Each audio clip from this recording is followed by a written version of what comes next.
I want to welcome everybody on behalf of the Mifflin County Sports Hall of Fame to tonight's event. It's really great to see so many faces walking around, hearing so many stories. I've noticed that each year the stories get bigger and bigger. They just somehow, I don't know, they just grow. Couple things here, housekeeping-wise, before we get started. I know a lot of you are new. Many of you have been here before, but just want to make sure we're all on the same page here real quick. Tonight's event is being video recorded. Mr. Moore is back there taking care of that for us. So if you could help us with your cell phones, that'd be great. If you like what you see tonight, and there's people that you know who couldn't be here, just let them know they can go to our website, the Sports Hall of Fame website, or our YouTube channel, and you'll be able to watch the entire proceeding, plus also be able to see the videos and all the speeches that you see here tonight. Once we get started, if you have to go to the restroom, please don't worry, go. It's right there. Just help yourself. As I said, the bar will be open all night, so again, if you're thirsty, just make yourself at home and do whatever you need to do. In a couple minutes, I'm going to ask you to stand for the national anthem. It's something we didn't do the first 2 years. We thought about it, and we thought it would be appropriate to start with that. And it made me think of one of our inductees tonight. All the guys on the Penn Highlands wrestling team, I think, could attest to this, or some other wrestlers at other points of time here in Mifflin County history that were around Coach Charlie Roselle. And I just remember Charlie having this booming voice. I mean, when Charlie sang, it was wonderful, it was deep, it was rich, and it made me think of a story that I heard, and I'm hoping, where is Mr. Sipe at? Mr. Sipe, where are you? Okay, so I need you to verify. I don't know if this is legend or if this actually happened, all right? So Rodney Tate wins the state championship, and everybody's carrying on. I understand Charlie did somersaults on the mat and all sorts of stuff. But they walk out of Rec Hall, and it's a beautiful night, and Charlie, of course, real gregarious, decides he's going to start singing. And I went through this myself, coaching. When you go from one high school to the next, went through the Kish Indian Valley merger, went through the Indian Valley Mifflin County merger. So you're really conscious of not saying the wrong thing. And I guess, is this right that Charlie walked out of the arena that night, and at the top of his lungs, first of all, how many Chief Logan Mingos are in the room? Raise your hand. Ooh, a lot of that ugly green, boy, I'll tell you. Yeah. But Charlie evidently just forgot.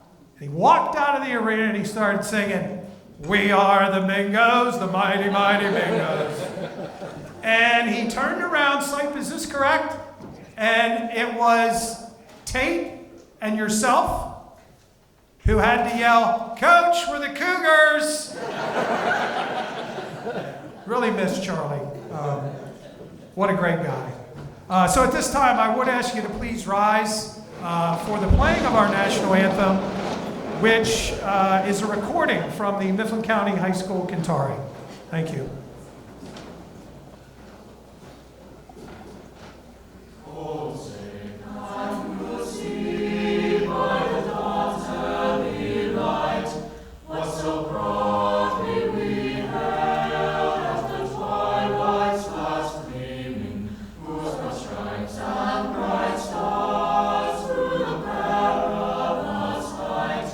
For the rock was we washed, for so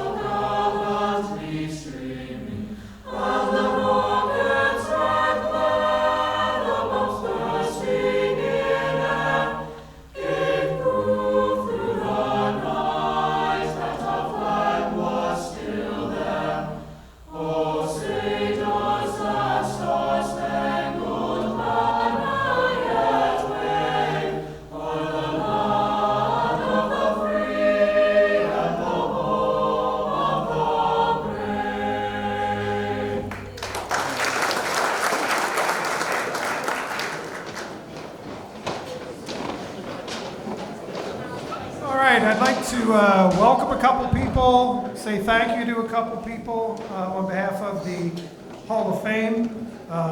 First of all, we have everybody back who's been inducted into the Hall of Fame so far. So when I say your name, would you please stand and wait till everybody all gets up? We're going to go ladies first. Cindy Baxter is back with us tonight.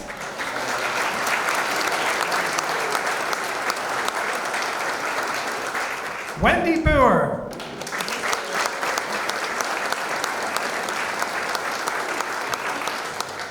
Mr. Ralph Baker is back with us tonight.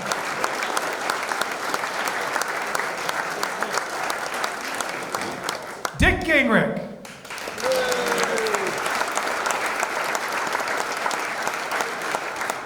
Junior Powell.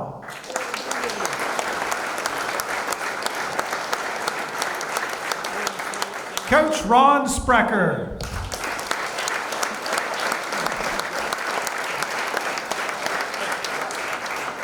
And Joe Heller.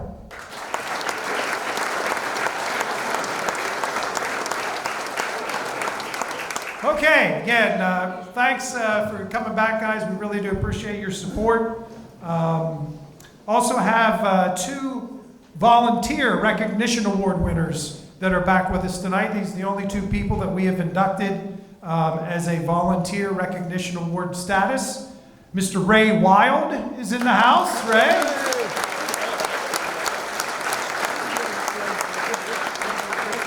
And Mr. Bill Corbin is also in the house. Thanks, fellas. Also, I would like to thank our caterers here tonight, doing such a great job for us, Chris Manbeck and the crew at the Downtown OIP. Bar service tonight is being provided by JP Edwards. Some media representatives that are here tonight, we really do appreciate their support. Mr. Kenny Varner from Hometown Sports. His photographer, Kathy Reed, is also here. She'll be taking photos for us tonight. And also here tonight from PennSports.live, Mr. Rex Naylor. So nice round of applause for those people. Thank you. All right, it's time to get going, and it's my job to keep us moving here. So, calling up to the podium next, the president of our organization, who has a few words to say. And that reminds me, he told me that Charlie, where you at, Tim? There you are. Charlie sang at your wedding. Yes, he did. All right, our president, Mr. Tim Sear.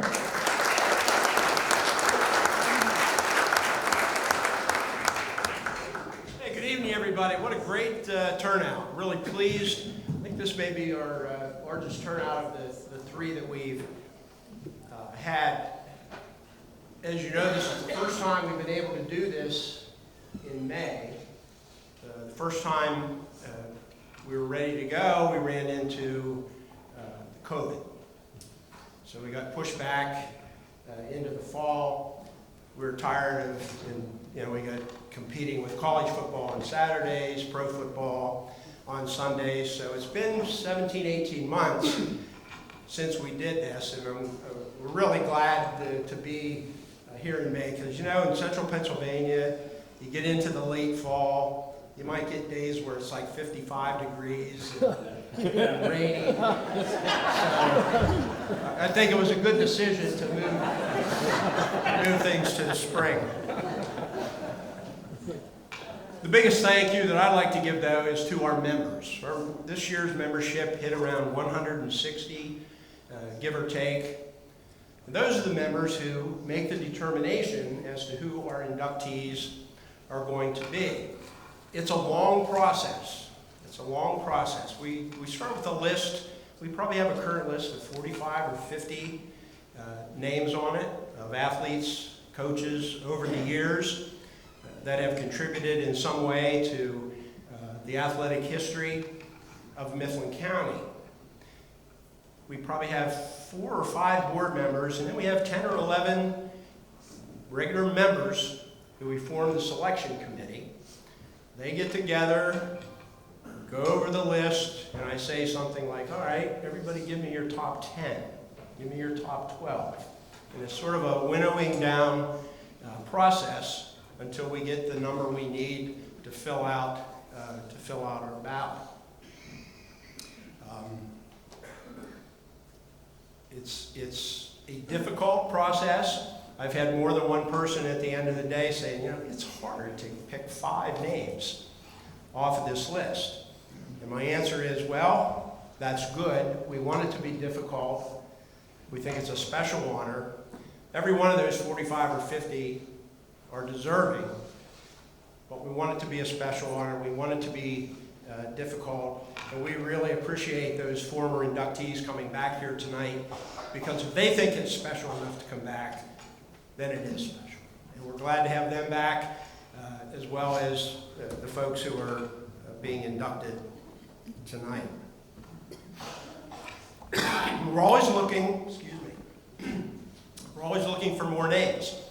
If you are a member, get on the website, send us a name, give us a little biographical information. We'll put them on our list. If you're interested in being on the selection committee and you're a member, let me know. We're always looking for new faces, new ideas. It's a subjective process. So my idea of a Hall of Famer may be different than Dick Gingrich's, or maybe different than Joel Diamond's, but it's a good process, and we're happy the way things have worked out today. And our members do a good job, and I think knowing those folks who were honored here previously were asked to stand up, and the individuals who are being recognized tonight, members do a great job.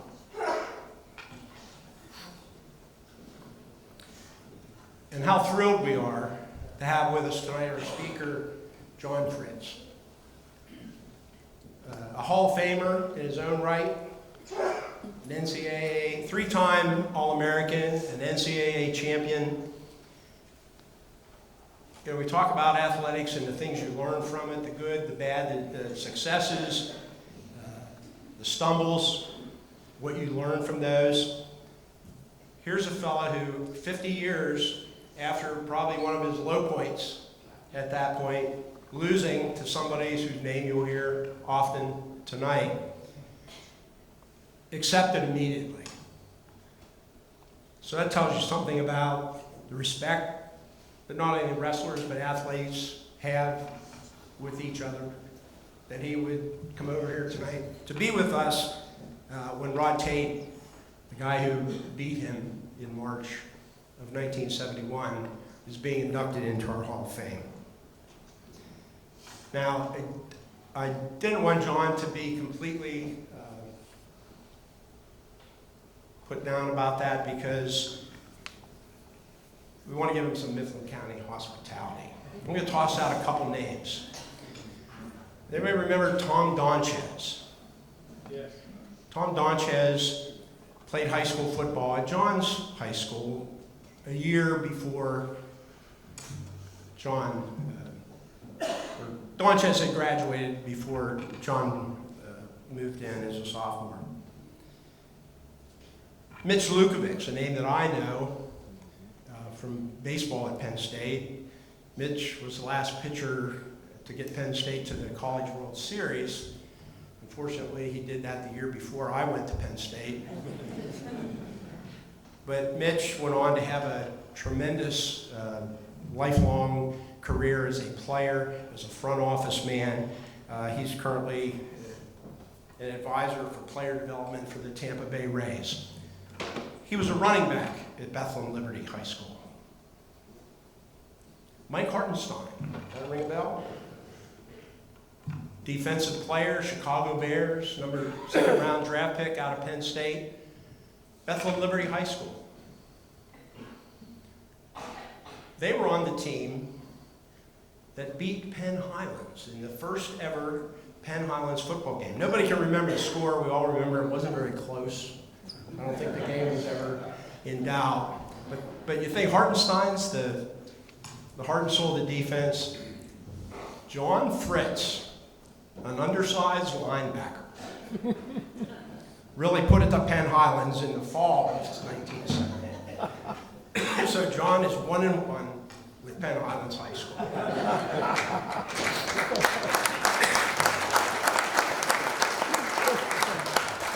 One final sales pitch.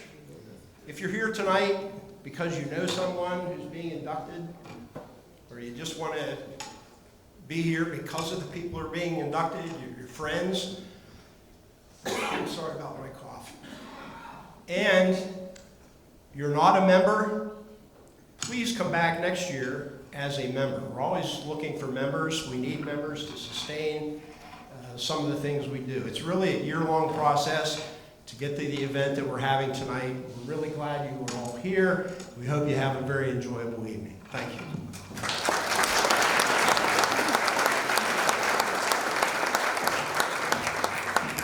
Okay, going to bring Coach Fritz up here.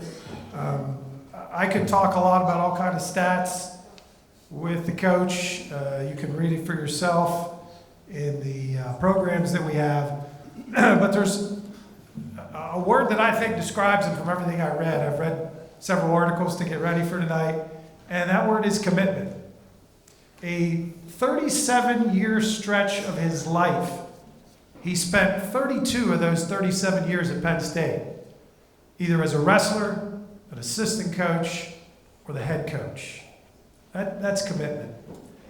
Coach, I also want to ask you if this story's true, because again, some of these old stories you just don't know. All right? This was printed in the Daily Collegian, so you can blame them if it's not correct. All right? I want to talk to you about how he got started in wrestling. Okay? I'm going to quote the article. Actually, it's you speaking. I'm going to quote you. It says, I started in 4th grade at Holy Ghost School in Bethlehem, Pennsylvania. Members of my sister's 8th grade class informed me of the team, so I went to practice at the CYO League. We good so far? Okay. At that time, we wrestled in our pajamas. Is that correct? Oh, then the rest is probably good. Okay. We wrestled in our pajamas in a church balcony. And the mats we wrestled on were horsehair mats. Okay? So from that humble beginning, what kind of commitment does it take to go from that to the best seat in wrestling, coaching at Penn State University? That's commitment, folks. Let's have a nice Mifflin County welcome for head coach John Fritz.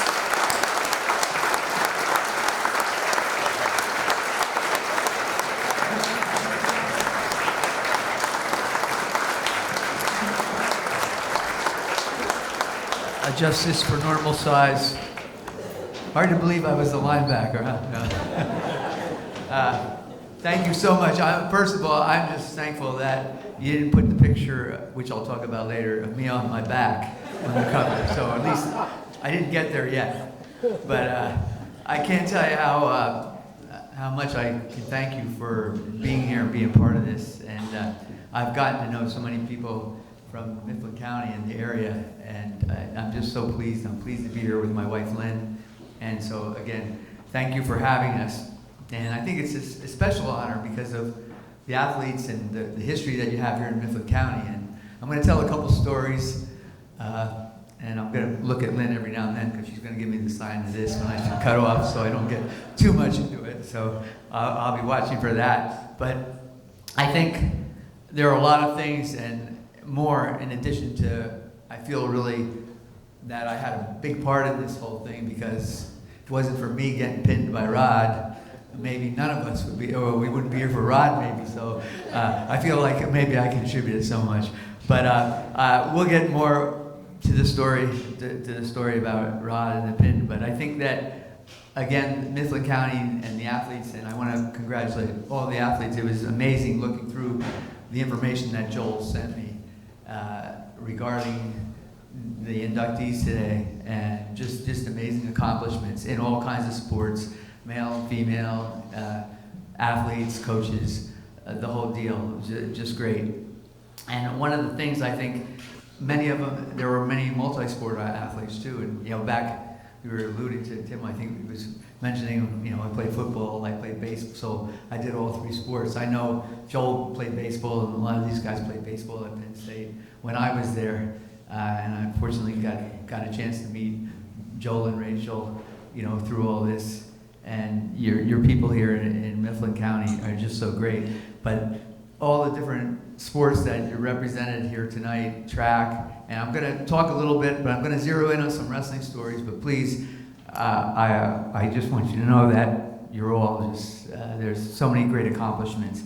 But I'd have to, I think it's really necessary that I just talk a little bit about what happens over the hill there and what they've done. But before I do, we mentioned some of the great people that I was fortunate enough to meet here in Mifflin County, other than the Diamonds, and we're sitting at the table here with the Heidleys, and man, watching your sons, amazing. And I'm sure most of you know about Brent and Hayden Heidley, right? I don't think I have to, talk too much about what they've done, because I think we all know, but just amazing athletes, and I've watched them. We go to the Nationals every year. We get to the Big Ten so we can, but we go to the national tournament. We've been watching them it's probably been almost 8 years between the two of them now, 7 or 8 years. And the number of All-Americans that they have, the number of times, I don't know that in the country there are maybe a handful of brothers that have that many, All-Americans between them, the family. And, it's amazing. So, we know there's some good genetics over there, so if there are any good recruiters, they're going to kind of get to that family, and there's something to that. And I know, Mr. Haley or Mark played football at F&M, where I actually coached for a couple of years.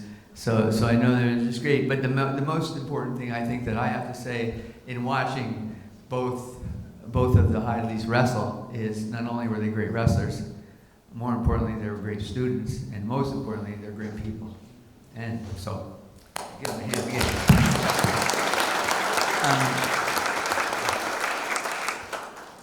But I'd have to say that the ties that I have to Mifflin County, ironically, a couple other things, and yeah, a lot of them have to do with this guy here, Rod Tate. But back to Rod Tate.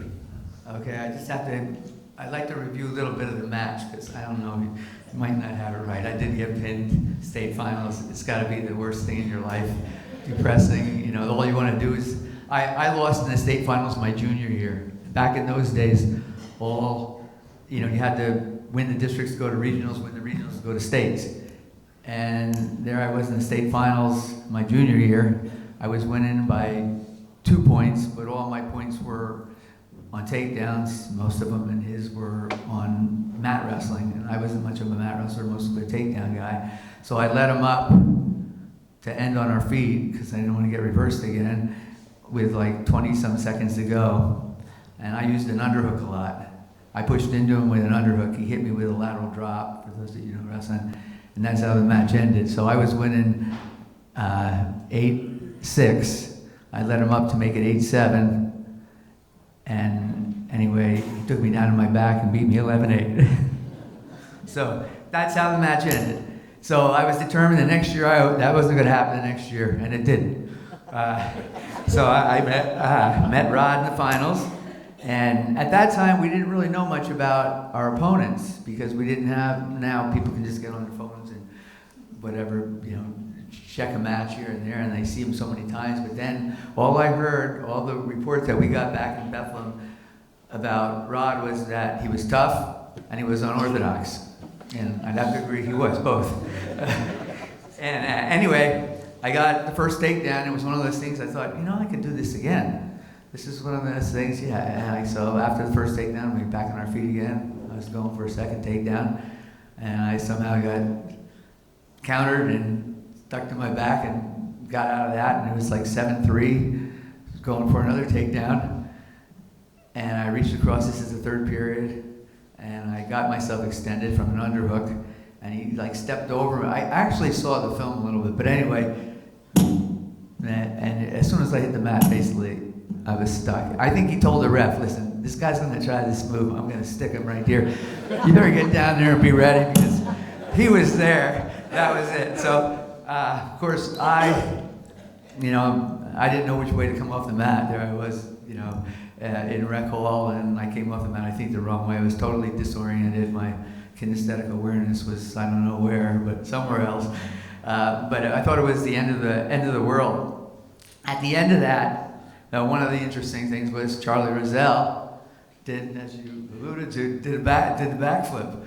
And he did. I didn't see that, but people told me about it. So I probably didn't look up. I was too depressed, probably. The next day, anyway, very depressed. I didn't talk to anybody, and because this was my senior year. I was going to definitely win it this year after losing it the year before, get beat again. So I just asked. I started, and I went to a Catholic school at first before I went to Liberty. And Sunday, I went to Mass, and I really needed to go to Mass that day. I didn't talk to anybody, so I was asking people at State College. We stayed in a hotel in town where the church was. They said, no, it's down that way. It's just, about a mile or so down that way. Well, it's about almost 2 miles away, but I just kept walking where the church was. Walk, find it. Finally, I find the Catholic church. I go into it, I look up, it's the name of the church, Our Lady of Victory. So, anyway, I thought, where were you yesterday? Anyway. But as I go back, still another story. I come back here, and I come back to the area in 1980 to be an assistant coach to Rich Lorenzo at Penn State. And one of the things that we were going to do was we really wanted to make sure we had good relations with all the high school coaches in the area. We needed to develop a really good relationship with the coaches. So we were trying to get around to, and that was part of one of my responsibilities as assistant coach, get around to a lot of the schools, meet the coaches. Not knowing, of course, you guys changed your name so many times here, all right? So it was Penn Highlands, of course, when I wrestled. Now that was 1971. Well, now it's early 80s. I don't know, so I just come to this school over the mountain to meet the coach, and as we're talking, he's showing me around, and then I realize he says, who he is, but before he does this, because Charlie's a funny guy, he comes over and he says, well, let me show you some of the facilities and all. He takes me to the trophy case, and there in the trophy case, in the middle of it, is a picture of me flat on my back with Rod Tate on it. So, thank you, Mifflin County, but you guys all seem so nice, but right then, I don't know.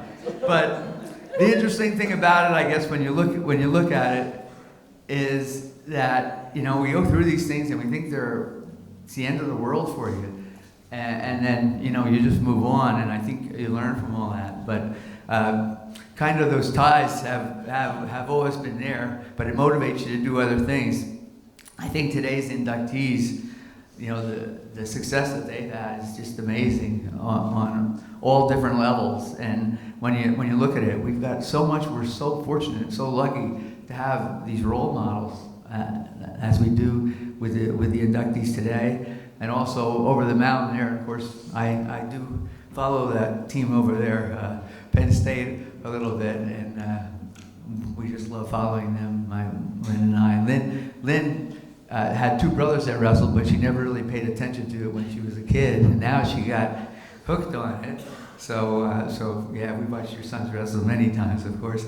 But anyway, studying Cale Sanderson and what he's done there, and I think I would just like to leave a little message with you about what I see and what I observe.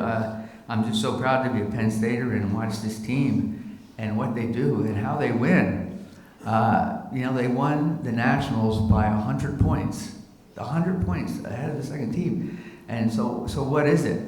But Cale is the epitome of what we'd call a transformational coach. And when I got out of coaching, I taught a coaching class at Penn State. And kinesiology 495 was the number of the course. And it was basically, we studied coaching styles, and we couldn't help but not study Cale right there. And the interesting thing about it is, a transformational coach is someone that really doesn't concentrate so much on winning, believe it or not. You concentrate on the experience and getting better and development for the future. And it talks about the present, they talk about the present and the future, but it's not so much about winning, but it's about development, and not just athletic, but everything else. A transactional coach would be one that would be more like winning is first, winning is the most important thing, and their style of coaching would be my way or the highway type thing. You know, you're going to do it more drill sergeant type, and nothing wrong with it, and there are successful coaches on both sides. But I think, as I said, Cale, I think is the epitome of a transformational coach. And as when we were in school and we were studying this, we would say John Wooden, he would be that type of coach. He was, you know, about the development of the player in total.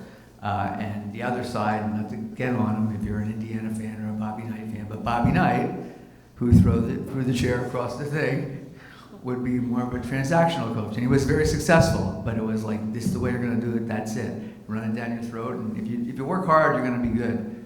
But there's something to that, and I think there's something to it right now, and we're fortunate to have somebody like Cale and other coaches like that you know, are transformational, what they see more than that. And it's so important. And you think about it, I think they've won 11 national titles in 13, 14 years. So there's got to be more to it. And when you look at it, and you look at the team, and you see, well, why are they winning? I mean, we actually have to study this and think, they must be doing something right. What are they doing? What's different? And it's not so much the technique. The technique is good, but everybody can get good technique right now from all over the place. But it's how you address it and how. And many times I remember that what they talked about with, if you watched any of the Nationals and you see some of the guys afterwards and they're interviewed and what they say, and some of the things that they talk about being, number one, grateful. Many times they'll talk about their faith, and sometimes it could be religious or it could be just their faith in each other. All right? They talk about having fun. And so someone says, well, fun, how fun can it be? Because they work extremely hard. But it's how you look at it. And I really believe that, you know, Cale and this staff, they look at it, it's fun to come to practice every day. Now, years ago, a lot of the wrestlers were saying after they won nationals, well, we do this play wrestling. And people thought, oh, because they play dodgeball in the room sometimes, just to break things up for fun. But that's not practice, that's just something on the side.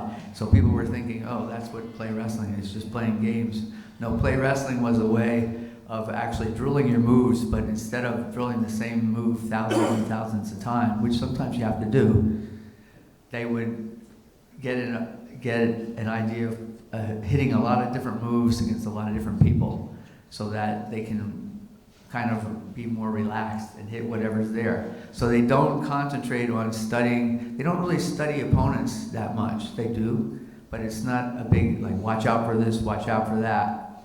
And one of the things that I think was interesting to me is I was sitting pretty close to Cale and the team when one of the wrestlers was going out to wrestle, and he kind of patted him and said, hey, go out there and make some mistakes. You think, what? The coach is saying that. Go out there and make some mistakes. But the reason he said it, because you know you're going to probably make mistakes. He'd rather have you go out there and try and make some mistakes, because that's the way you learn, instead of, well, watch for this, watch for that. He does this, watch for this. And I really think it makes a difference. And it's an interesting way to look at it. And again, it's not because he wants them to make a bunch of mistakes, but he wants to take the pressure off. And I think you find that in a lot of the wrestlers, they come out there and they're in the finals and they're not tight, even though obviously it's pressure. But it's how you look at it. It's how you label it as pressure. If you look at it as, I like these kind of situations, I've been there before, but I gotta let it fly. And I think that they do an amazing job with that. And so I guess in what I want to say is, you know, as far as our wrestlers, and you know, we're all the same. You know, whatever sport you're in, whether it's track, whether it's basketball, football, it's all the same as far as going out there and just being relaxed. And if you look at games and situations, and see that why at the end of a game when somebody's got to hold on, team's got to lead, all of a sudden Lynn and I, we talk about football all the time, we'll be watching the game, and I love college football, I love to watch college football, and I'll be watching and say, they're trying to keep it close, they're ahead, they're going to get burnt, and sure enough someone will come and throw a pass, because when you're tight, it's so hard to do any sport, it's so hard to do anything when you're tight, when you're thinking about holding back or holding on, than when you're just loose and relaxed and ready to go.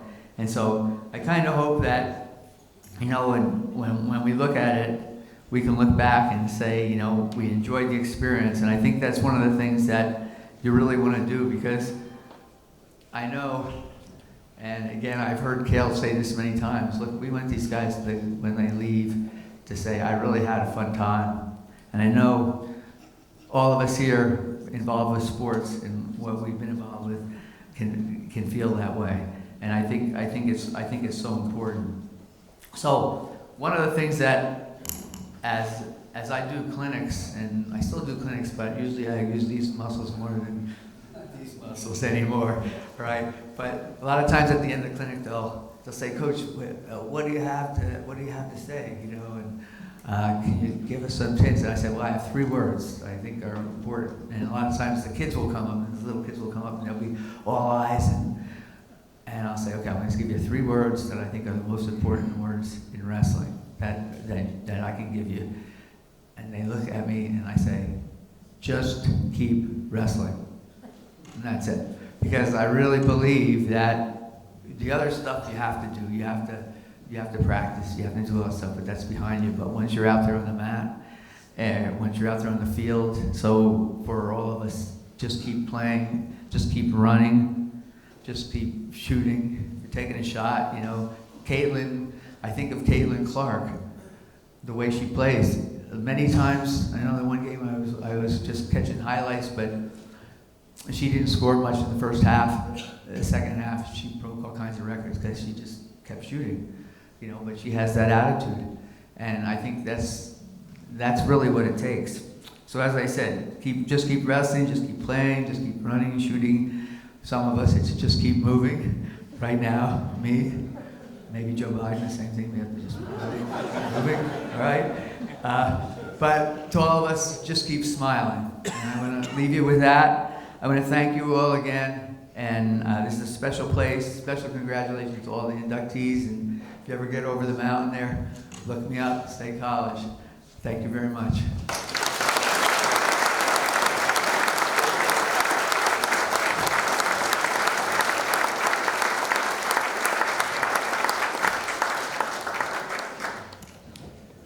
Thanks, Coach. Format-wise now, we're going to get into our inducting our new members of the Hall of Fame. Format-wise, again, for our presenters and also for those of you watching how things will work.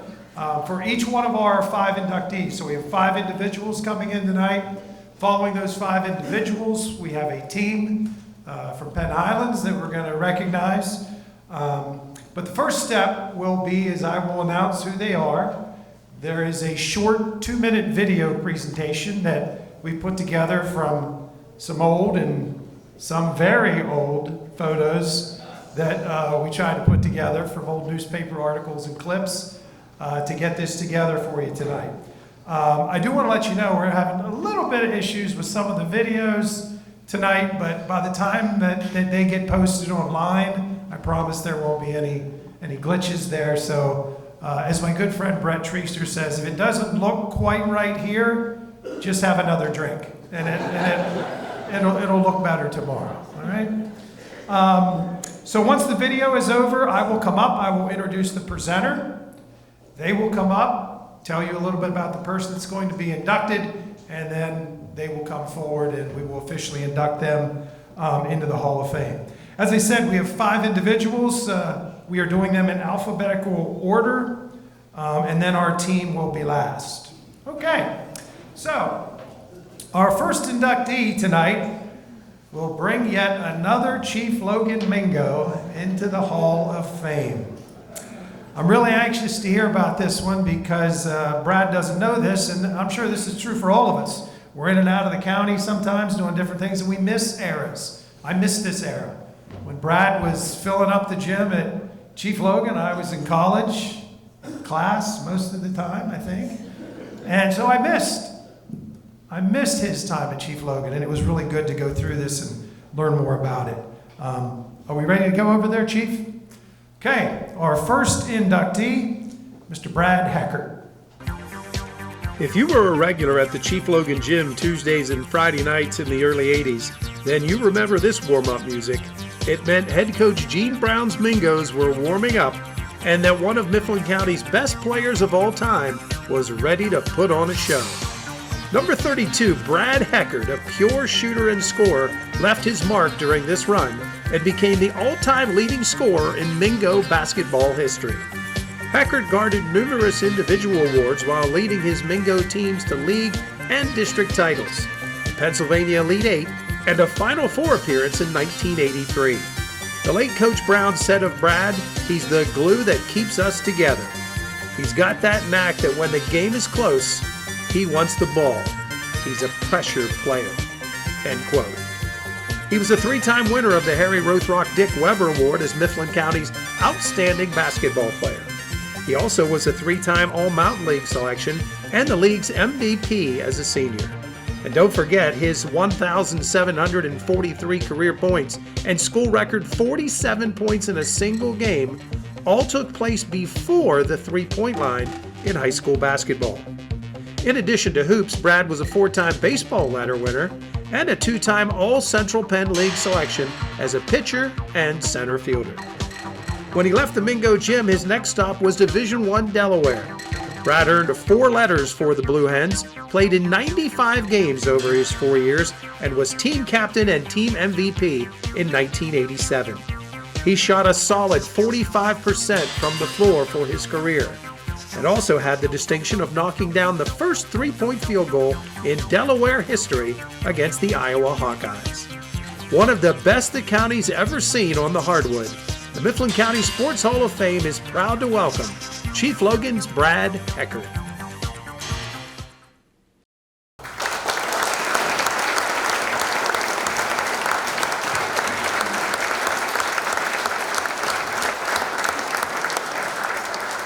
Brad is being presented tonight to the hall by his brother Brian, and I don't want to put any pressure on you, but you'll set the tone for the rest of the night.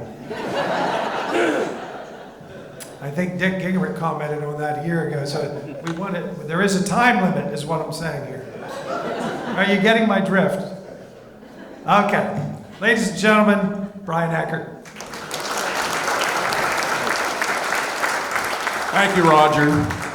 I want to thank one person who came up here last year and took like 20 minutes to introduce everybody. I don't want to bring him down or bust on him, but I thank you for letting us use this facility, Johnny. Thank you, Johnny Benitez. Growing up, sports was very prevalent in our household. My dad had Penn State football season tickets. My Uncle Bob played Division I football in Richmond. And baseball was really prevalent. My dad would talk about Mickey Mantle going to see Roger Maris down in Baltimore when he was running for the home run record.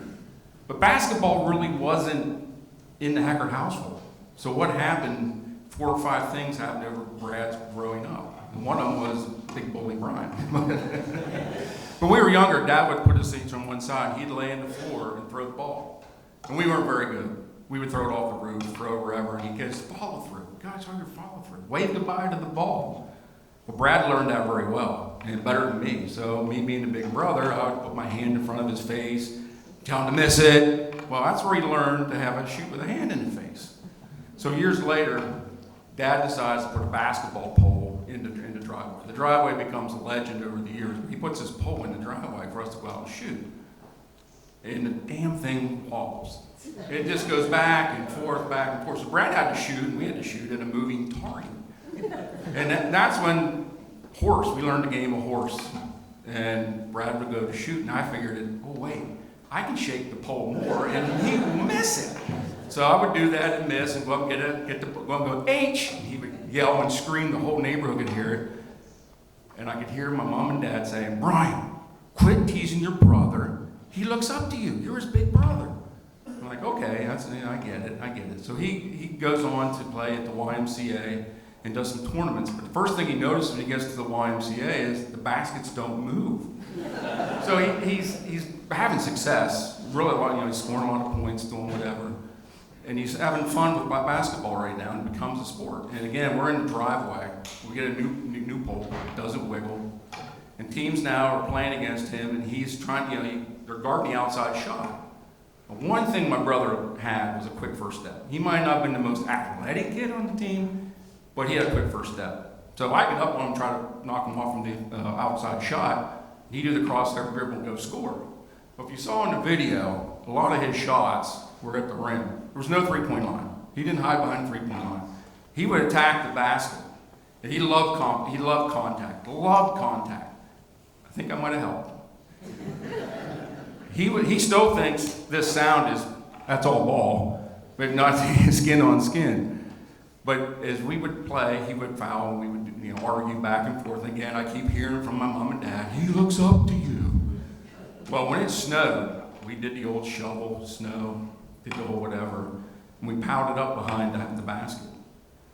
Well, numerous times he had to pick his rear end out of the snow pile, and he'd look at me, "Nice foul, chump." Come on, Brad. But as he moved on and got to junior high, he played as a 7th grader on the junior high team. There was no 7th, 8th, 9th grade. It was just one junior high team. He played his 7th and 8th grade years. It got to his 9th grade year, and Coach Brown realized he's not going to advance his career by staying another year in junior high. So he said, "We're going to move him up." And move him up, we thought JV. So actually, Coach Brown had a better idea. He was going to move him up to varsity. It happened to be my senior year. And I'm like, wow. I'm like, okay. And my dad and Coach Brown were so concerned about me that he was going to, I was in line to start, maybe get 6th player. And my brother, they said he was going to move up. He's going to take time from you. I said, absolutely, I don't care, because he's my hero. Because at the end of the day, big brother looked up to little brother. Ladies and gentlemen, my little brother, Brad Eckert.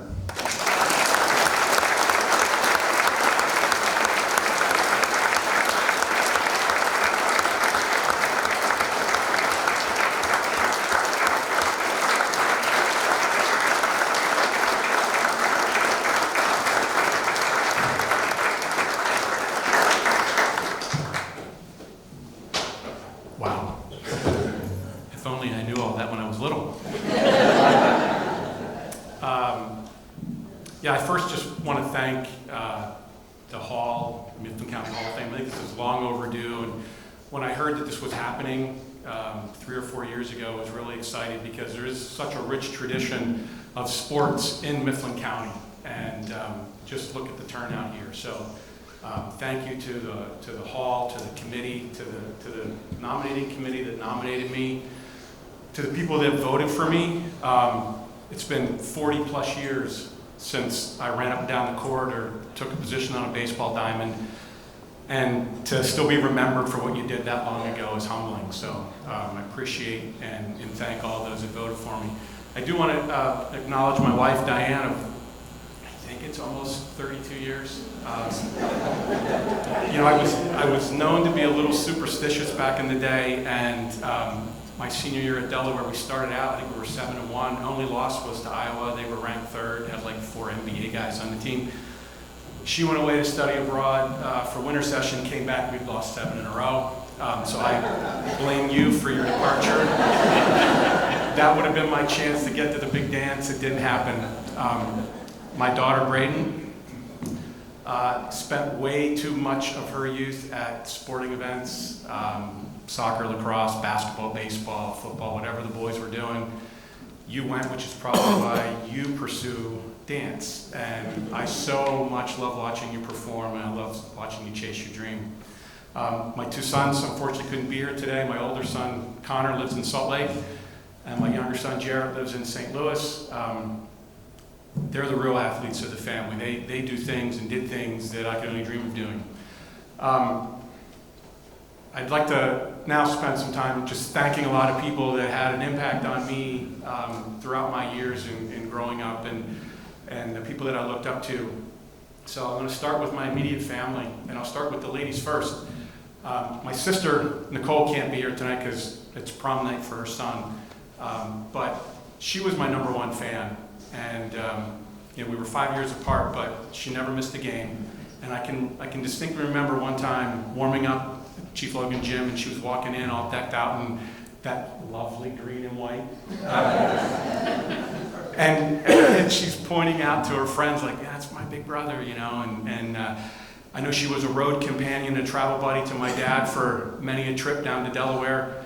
I think they both probably have every twist and turn, railroad crossing, pothole, and ice cream shop on 896 leading down to Delaware. So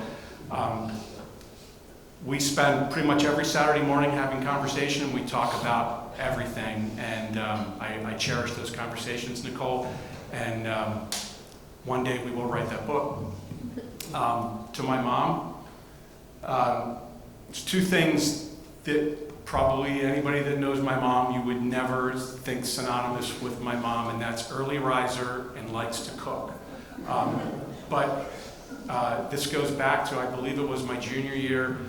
It was day of Bishop Guilford game, which was, I think, our district semifinal game. It was also a game that I was likely going to score my 1,000th point. So she woke up early and made me a pregame breakfast. 2 eggs, toast, bacon, home fries, and a mug of hot chocolate with marshmallow fluff.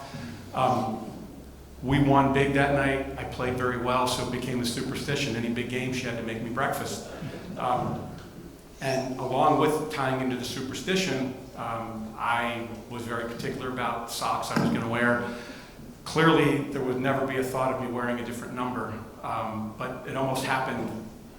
Although I didn't know this happened until way after the season was over, but she was washing my away uniform one night, got up to answer the phone, only to return to find out that my brother's dog had literally chewed like a watermelon size, or at least a grapefruit size hole in my uniform.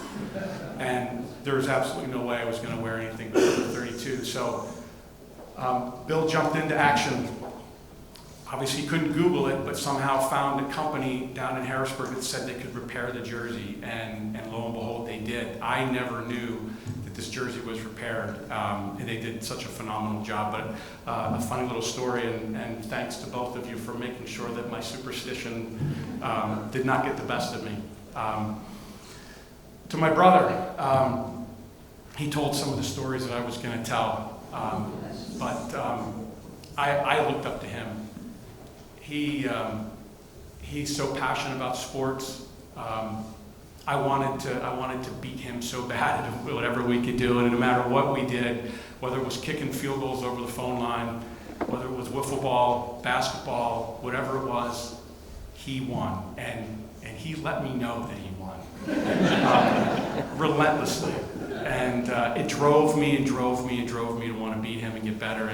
And the other thing, I had to be that annoying little brother that wanted to just tag along with Big Brother, but he never said no, and I got to play all seasons, all sports with him and his buddies, and I think that helped me out as an athlete. And my spin on the story of Coach Brown approaching Dad, I didn't know any of this until after my Delaware days were over, but Coach Brown had told me this, and my dad had told me this, that Coach Brown approached my dad, and my dad said, this is not going to be a you decision, a me decision, or a Brad decision. This is going to be a Brian decision. And without question, he undoubtedly would have started if it weren't for me. And I look back at it now and say, how cool was it that I got to play varsity basketball with my big brother?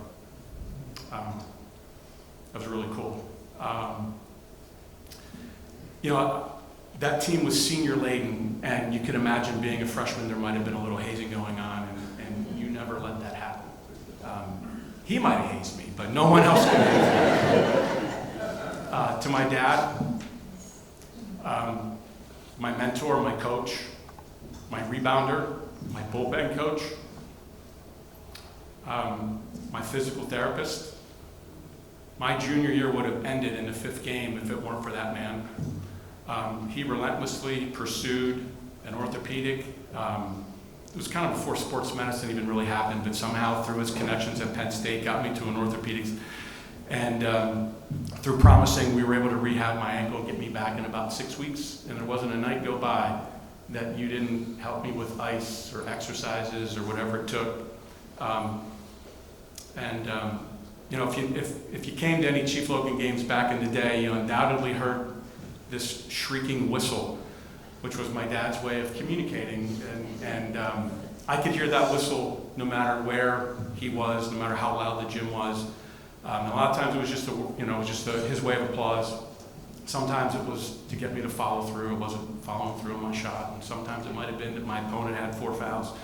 But the whistle began, I think I was 12 years old, and I somehow found out about a one-on-one basketball tournament in Lock Haven, and I wanted to go. So, of course, he takes me, and we get there.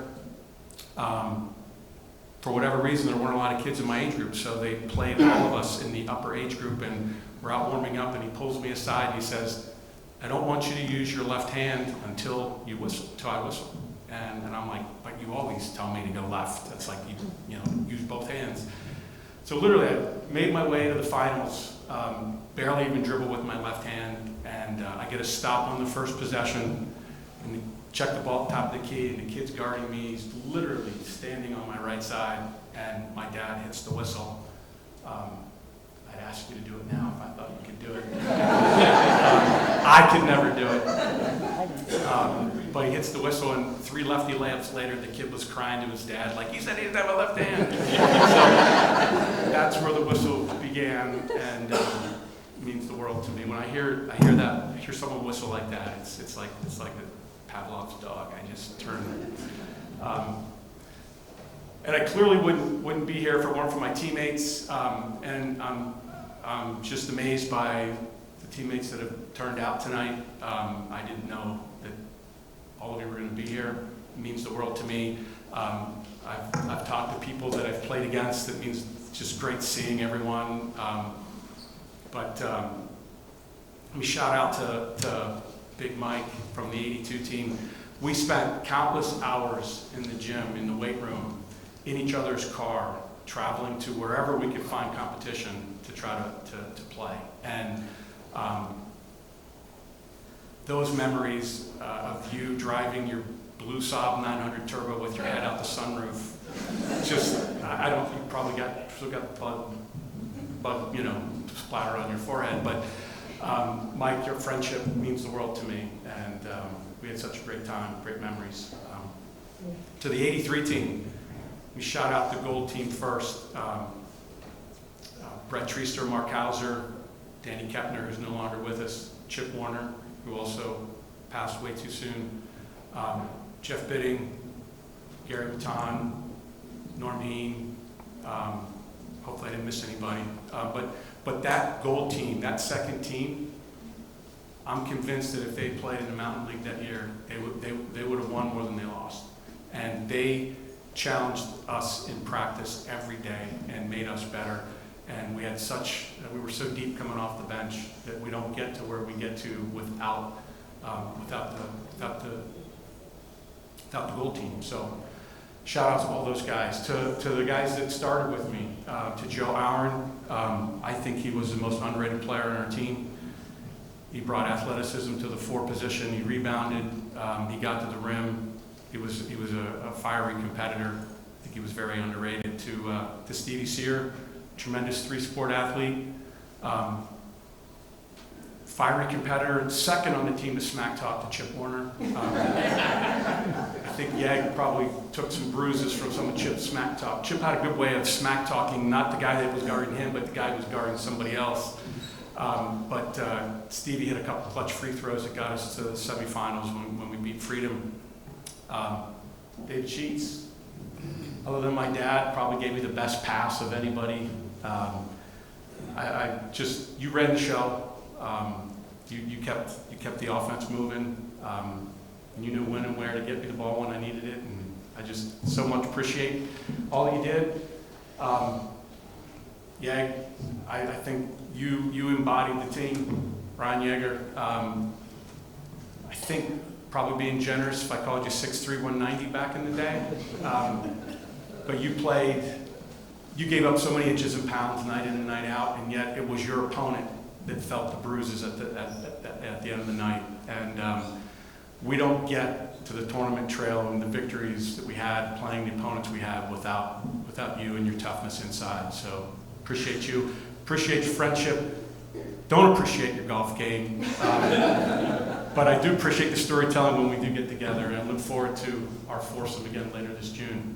To Coach Brown, unfortunately isn't with us, but Coach, to your point, he was transformational.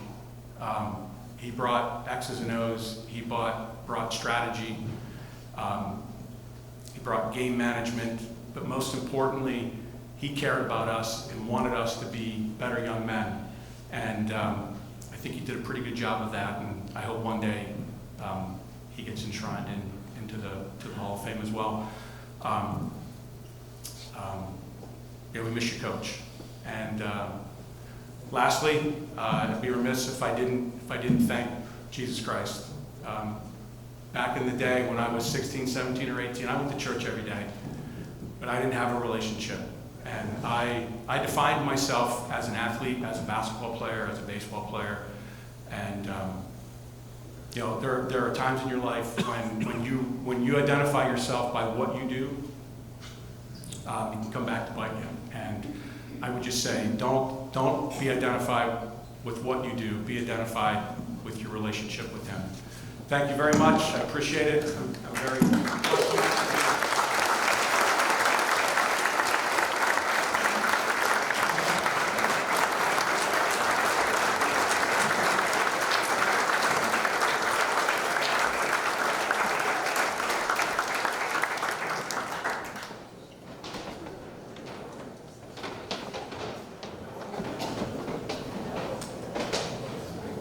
Okay, next on our list, our next inductee will bring another Lewistown Panther into the Hall of Fame.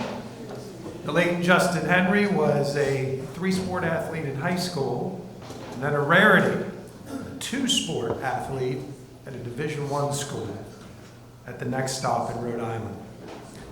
In all my years covering sports for this county, whether it was on the radio or whatever function, which for me goes back to 1988, never met a kid like this.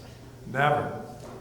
Just something about him that was different, that was special, and I think that's why we're here tonight. Our next inductee, are we ready over there, Chief? The late Justin Henry. A 3-sport letter winner at Lewistown High School, Justin Henry set numerous records in football and basketball, and also played baseball for the Panthers as well. As a quarterback, he completed 300 passes for more than 4,000 yards and 37 touchdowns. He was the all-time leading scorer in Lewistown boys basketball history at the time of his graduation with 1,387 points. Henry won many high school honors and awards. We could go on. And while his stats and records were one thing, it was his maturity, demeanor, and charisma as a young student athlete that set him apart. He came along at a time when the Panther football program had gone through hard times, and Justin proved to be just what the doctor ordered. His presence made those around him better, and you could just sense that when Justin was around, he was a leader, and he was going to go on and do great things. After Lewistown, he took his talents to Division I Rhode Island, where he unselfishly switched from quarterback to tight end and earned 3 varsity letters. After seeing Justin playing in a pickup basketball game, the Rams basketball coaching staff invited him to join the team in the 99-2000 season, where he earned a varsity letter and was named the team's Inspirational Player of the Year.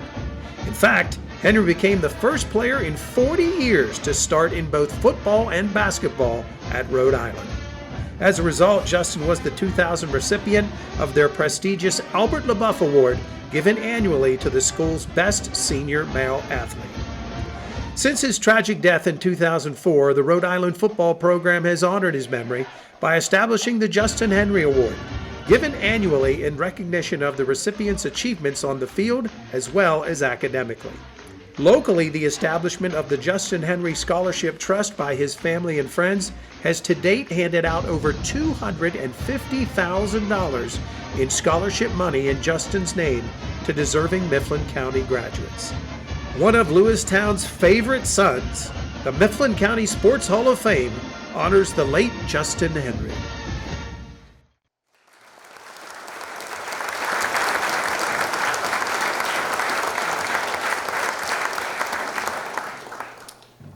Aaron Gingrich will be accepting the award in Justin's honor, but first, to present Justin for induction into the Hall of Fame tonight, please welcome Joe Stewart.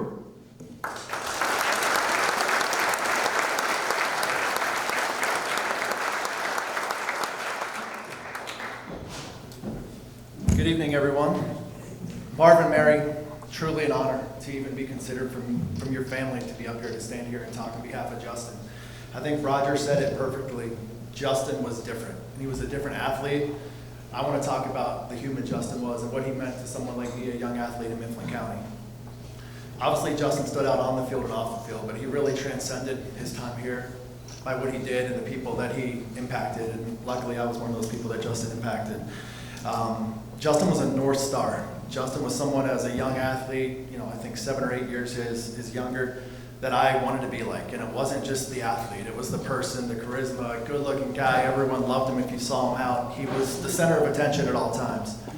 And for me, Justin was quite literally that North Star. He's everything that I wanted to be. As far back as I can remember, I remember Justin playing sports. I think he played on my dad's church league basketball teams at the YMCA, and I knew who he was and followed him the whole way, all the way to Rhode Island, where he was a 2-sport Division I athlete. And it was an honor for me later in my career to play on those same fields and wear the same patch on my shoulder that Justin wore. Selfishly, though, I best remember him for the times that we had as part of the 2003-2004 basketball teams with Aaron Gingrich. And I told Aaron I wasn't going to write anything down, but I didn't trust myself. So I wrote some stuff down so I remember to hit on all my key points for Justin. But Justin gave me everything. He was there at practice every day. He was the big guy coach. Aaron paid no attention to me. It was everything that we got was Justin. Justin led us. He went one-on-one against me in practice every day, and he didn't let me win. But he gave me all his moves that worked on the court, just never against him. The only time I could ever get anything over on Justin, which I didn't realize until after the fact, was the early Saturday morning practices. For whatever reason, on Saturday morning, Justin just wasn't as primed to compete. So I never really put it together until much later after the fact that I could get it over on Saturday mornings. He pushed me to be my best, and he invested all of his time, energy, and efforts, into the community, and that's why he carries on. He lives forever. He's transcended his time that he got to spend here with all of us. And Justin was an even better person than he was an athlete, and I truly mean that. He was a sincere person, and he pushed me, drove me, gave me everything that I needed as an athlete in Mifflin County to be my best and most successful. Something I learned after the fact that still touched me. Justin had me in his phone as little me. So that really let me know what he thought. And unfortunately, I never had him there to see my career go on, but Justin was my hero. I wore JH on my tape every game in college, just to honor him, try to gain some strength and energy that he had for me. He was truly a better person off the field than any great accomplishment you guys heard of tonight. He's earned it for what he did on the field in multiple sports, but he was truly a better individual off the field and court. It is my great honor to present Big Me, Justin Henry. Aaron Gingrich will come up and accept the award on his behalf.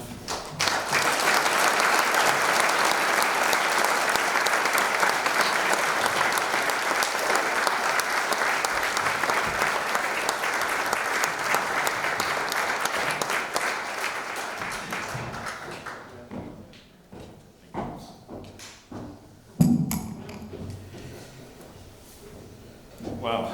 Well, for somebody that speaks on the record for a living, it was tough finding the words for this one. I can be honest with you. But first of all, I'd like to thank all the 2,000 for inductees. It's almost like a homecoming for me. You know, having grown up, I got to work out with most of these guys on that Chief Logan team and follow them. Even rode to some games, Delaware games with Jack. And you know, I've known the Logan Mariella families, you know, most of my life.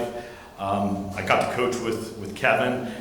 Didn't know Rod Tate or didn't know much about him until I saw his picture at Stewart's restaurant way back in the day, and I'd ask my dad, what's about this Rod Tate guy? And he would tell me, he obviously told me the story of Rod. But with regard to Justin, I think we can all agree that full scholarship Division I athletes from Mifflin County are rare.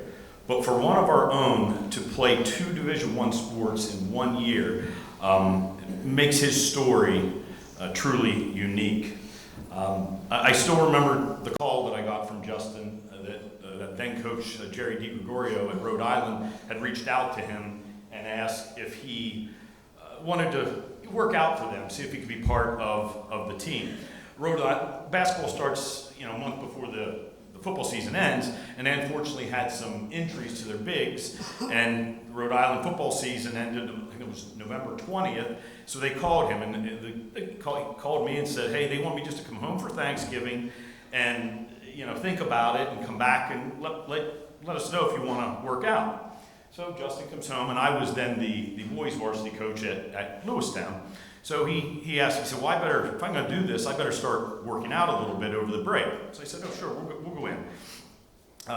But in kind of typical Justin fashion, he had no sneakers. No basketball sneakers to his name, which amazed me that the all-time leading scorer at Lewistown when he graduated still had no basketball sneakers. So I would go to my parents' house, down into the basement, and I find these mid-cut, now I think there's a discrepancy of the color, mid-cut green and white Nike sneakers that are beaten up, the wrong size. So Justin and I work out in these at the school. Well, he goes back and he took them with him to work out for Jerry DiGregorio and this program that went to the NCAA tournament the year before with Lamar Odom. So I'm picturing the powder blue, you know, practice gear and these lovely or ugly green and white sneakers that came out of my dad's basement and worked out. And I don't think Dick ever got those sneakers back, by the way. But they obviously liked what they saw of Justin because they wanted him to be part of the team. He didn't play immediately. His first game, I think that he got in, was at UNC Charlotte in the middle of December. But I think the staff thought of him as a practice body. That somebody that he'd just work out with the guys in practice. But if you ever know anything about Justin's competitiveness, that wasn't going to be the end of the story. And it wasn't. As he earned a starting spot, started the last 7 games of the year for Rhode Island, averaged about 30 minutes a game for them, and ended up as their second leading rebounder of the active roster guys that year. And obviously, Rhode Island noticed because he was awarded the Albert LaBeouf Trophy at graduation ceremony. Well, I think it's fair to say that August 5th, 2004 was easily the worst day in my life, as well as the Henrys and many of the relatives and friends of Justin. And I know there's a saying that time heals all wounds, but I think it's more appropriate to say that time teaches us how to deal and cope with tragedy. And one of the ways that myself and the Henrys have learned to cope with this was the establishment of the Justin Henry Scholarship Trust. We sat down in my dad's law office and you know, in the fall of 2004, put the trust together. The goal of the trust was to raise monies to award scholarships to deserving student athletes from Mifflin County. And as Roger mentioned, to date, we have awarded over $250,000 to 93 deserving student athletes from here in Mifflin County. Thank you.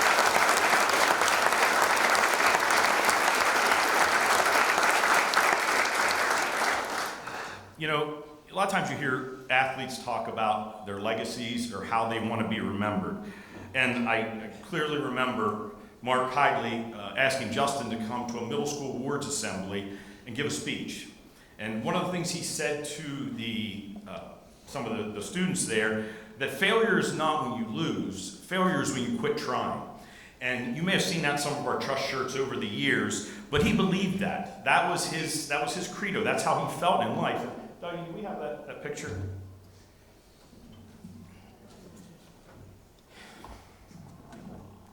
This picture hangs in my judge's chambers wall. I see it every day. That is how I remember Justin. That effort, enthusiasm, energy, passion, that's how I remember him. That's what I feel his legacy. That's my opinion. And, you know, that's just a snapshot of one picture in time, but I think that epitomizes Justin. That's how he attacked life. That's how he attacked athletics, academics, being a pharmacist, being a coach, his relationship with friends and family. That was Justin, and in my opinion, that's how he'll be remembered. And I guess the fact that I'm holding this right now, it was the opinion of many other voters here for this induction. So with that being said, it's an honor to accept this induction on behalf of my best friend, Justin Henry.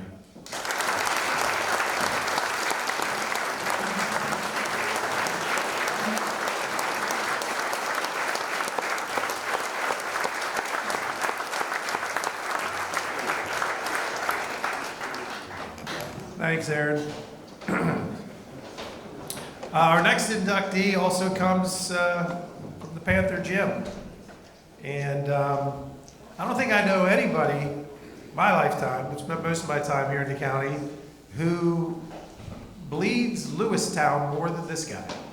Spent his whole life working. I remember joking after the one parade when the Lewistown girls won the state title. We're broadcasting on the air, and somebody, I don't know who it was, maybe it was Joel Diamond, I don't know, somebody jokingly said, you know, if Kodish runs for mayor of Lewistown, he's probably going to win. Well, he got close. He just went for county commissioner. That's all. The date was November 24th, 1984, when Kevin Kodish was hired to be the girls basketball coach at Lewistown High School. In case you're wondering how long ago that really is, when I found that in the newspaper, the article underneath Kodish being hired was announcing that Doug Flutie was still the favorite to win the Heisman. Okay. I just want to read one thing before we start this video that I read from that article. Okay. This is Kevin speaking here, and he said, "My goal is simple. I just want them to have to pull both sides of the bleachers out to watch the girls play." Kevin and I can both relate to that. When Kevin started, nobody cared about girls basketball. Nobody cared. Well, Kevin, I think you definitely achieved that, my friend, and quite a bit more. Our next inductee into the Hall of Fame, Lewistown Panther girls basketball coach Kevin Kodish.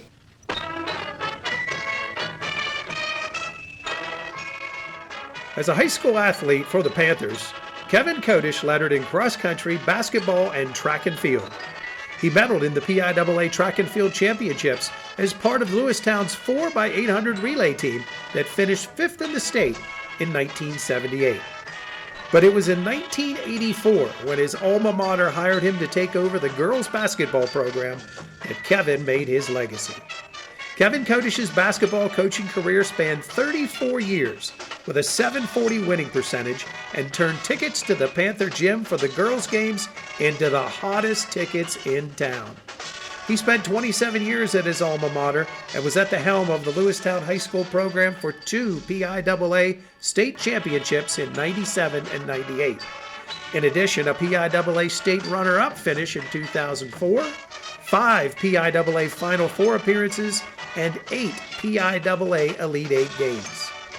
He earned the National Federation of High Schools Mid-Atlantic Region Coach of the Year award in 1998 and was the Western PA Coach of the Year in both '97 and '98. He counts 8 District 6 championships, 11 league titles, and 27 consecutive winning seasons among his other coaching achievements.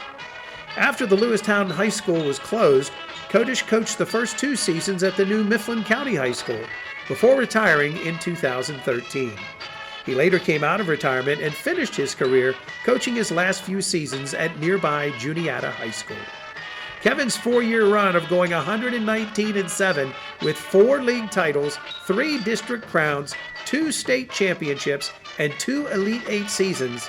Oh, and by the way, throw in a USA Today Top 20 national ranking, are on par with the best stretches in the history of PIAA basketball.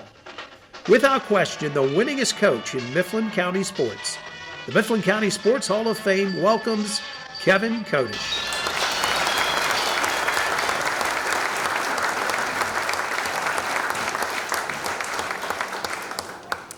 And here to present Kevin for induction tonight, one of his former players and a woman that I think everybody that works in our organization can say, I don't know if this would happen without her. She has been very instrumental in making this Hall of Fame click and work. Please welcome to present Kevin, one of his former players, Cher Harpster.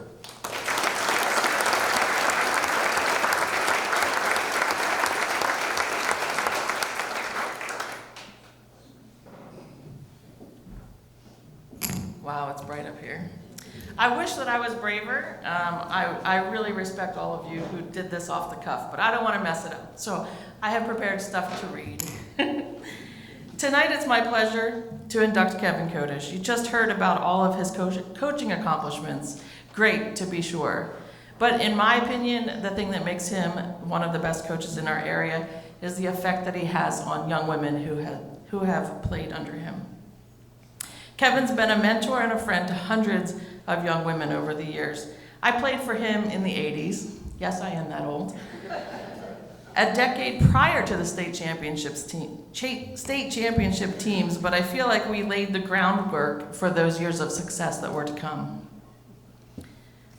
The groundwork began, as Roger mentioned, when Kevin was first hired and made it his mission to develop girls basketball in Mifflin County. If we were to have any success at the high school level, he understood that it took younger players coming along to make that happen. I know that it changed my life whenever I was in middle school and we were first given the opportunity to play basketball. I moved here in 6th grade after having attended at least 10 different schools. I didn't really belong anywhere before then. In fact, I actually attended Chief Logan Middle School for a while, so I almost got to wear green and white. It was a struggle, of course, being a new person trying to fit in. In 7th grade, the middle school gym teacher said, hey, we're gonna start an intramural basketball program for girls. So we started playing. There were a group of us who loved playing basketball. We started playing against Chief and Kish and Strodes, and we liked basketball. The next year in 8th grade, first year we had junior high. So we were the start of those younger players coming along. We started playing junior high. We had high hopes. We won 2 games. We did our best. Kevin was our biggest cheerleader. Some of us moved up to play at the JV level the following year. Coach Neil Rinaldi is here tonight.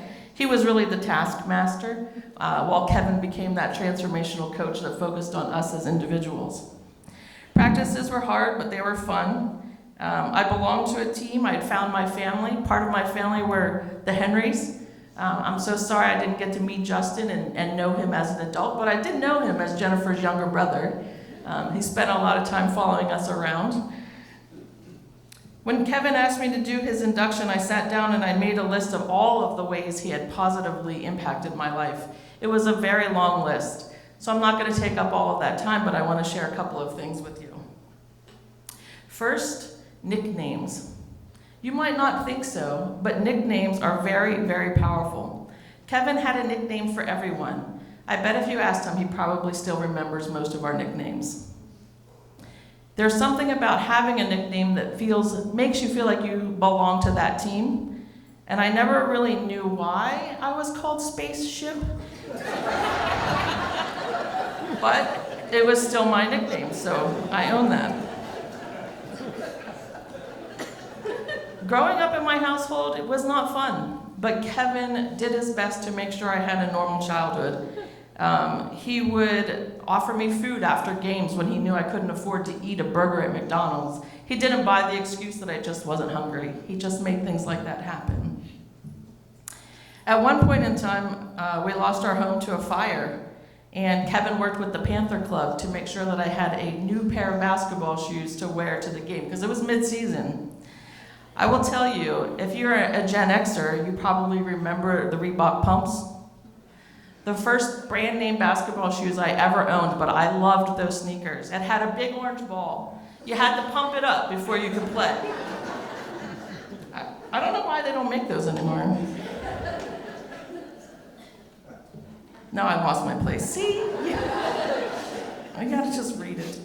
There were just so many ways that he made my life more bearable as a high school student. He made it so that I could attend basketball camp by letting us do fundraisers. I don't know if this was more for him or for us, but he would take a few of us to his office in the summer and give us a job stuffing envelopes. I don't know who that helped, but. In fact, whenever I was a senior, he connected me with a coach at Shippensburg University. I had no idea anything about going to college, the first person to even graduate high school in my family. But Kevin contacted the coach, he talked to the coach, he sent the coach tapes, and he made it possible for me to walk on at Shippensburg University. Would I have gone to college? Yes, I probably would have gone to college. But because of Kevin's confidence in me, I saw myself in a new way, and I could pursue different dreams. Growing as an individual also involved learning that I loved coaching basketball, and this was also due to Kevin. It got so we didn't want to answer our phones, and Jen will agree. We didn't want to answer our phones on Saturday morning because Kevin probably had something for us to do. Usually it was go out to the Y, they need a coach, go show up, do this car wash. There were lots of things that he had us involved with, but the best thing was coaching younger players. So many of those girls that went on to win state championship teams played for myself and my teammates when we were in high school because Kevin believed that having us teach the game to younger players would make us better at the game ourselves. So although we didn't win state championships, we still feel a little bit responsible for those happening. I continue to volunteer to coach today and even had the pleasure of serving on Kevin's staff a few years ago and working with the junior high players. So these are some of the ways that Kevin has impacted my life as an individual, helping me grow and gain confidence in myself, but he's also done it for many other women. When he had his first retirement, there was a party, and then there was a scrapbook, and many people wrote in that scrapbook some things that they remembered about having Kevin as their coach. So here are some of the things that other people have said about Kevin over the years. Not only did you make us better basketball players, but better people. It was an honor playing under you and learning from you throughout my career. Your love for the game was contagious, and I caught the fever. That's one of my favorite ones. Thanks will never be enough for all you've done, but I will be forever grateful, and you have left your mark on me forever. You are a great coach and have a wonderful way of motivating players and making them strive to be better players and people. So those were quotes from 5 different young women who were motivated by their time spent with Kevin. I'm sure I could probably reach out to more and get more quotes about Kevin's impact on individuals' lives. In that same scrapbook, there was also a message from Neil Rinaldi. And I think he sums up Kevin's coaching career very nicely. He said, "I know that you are very proud of all the wins and championships, but please don't underestimate the positive influence you've had on so many young people. And so from the bottom of my heart, Kevin, I thank you for being my coach, my mentor, and now I'm proud to call you my friend. Congratulations, my friend, on your induction into the Mifflin County Sports Hall of Fame."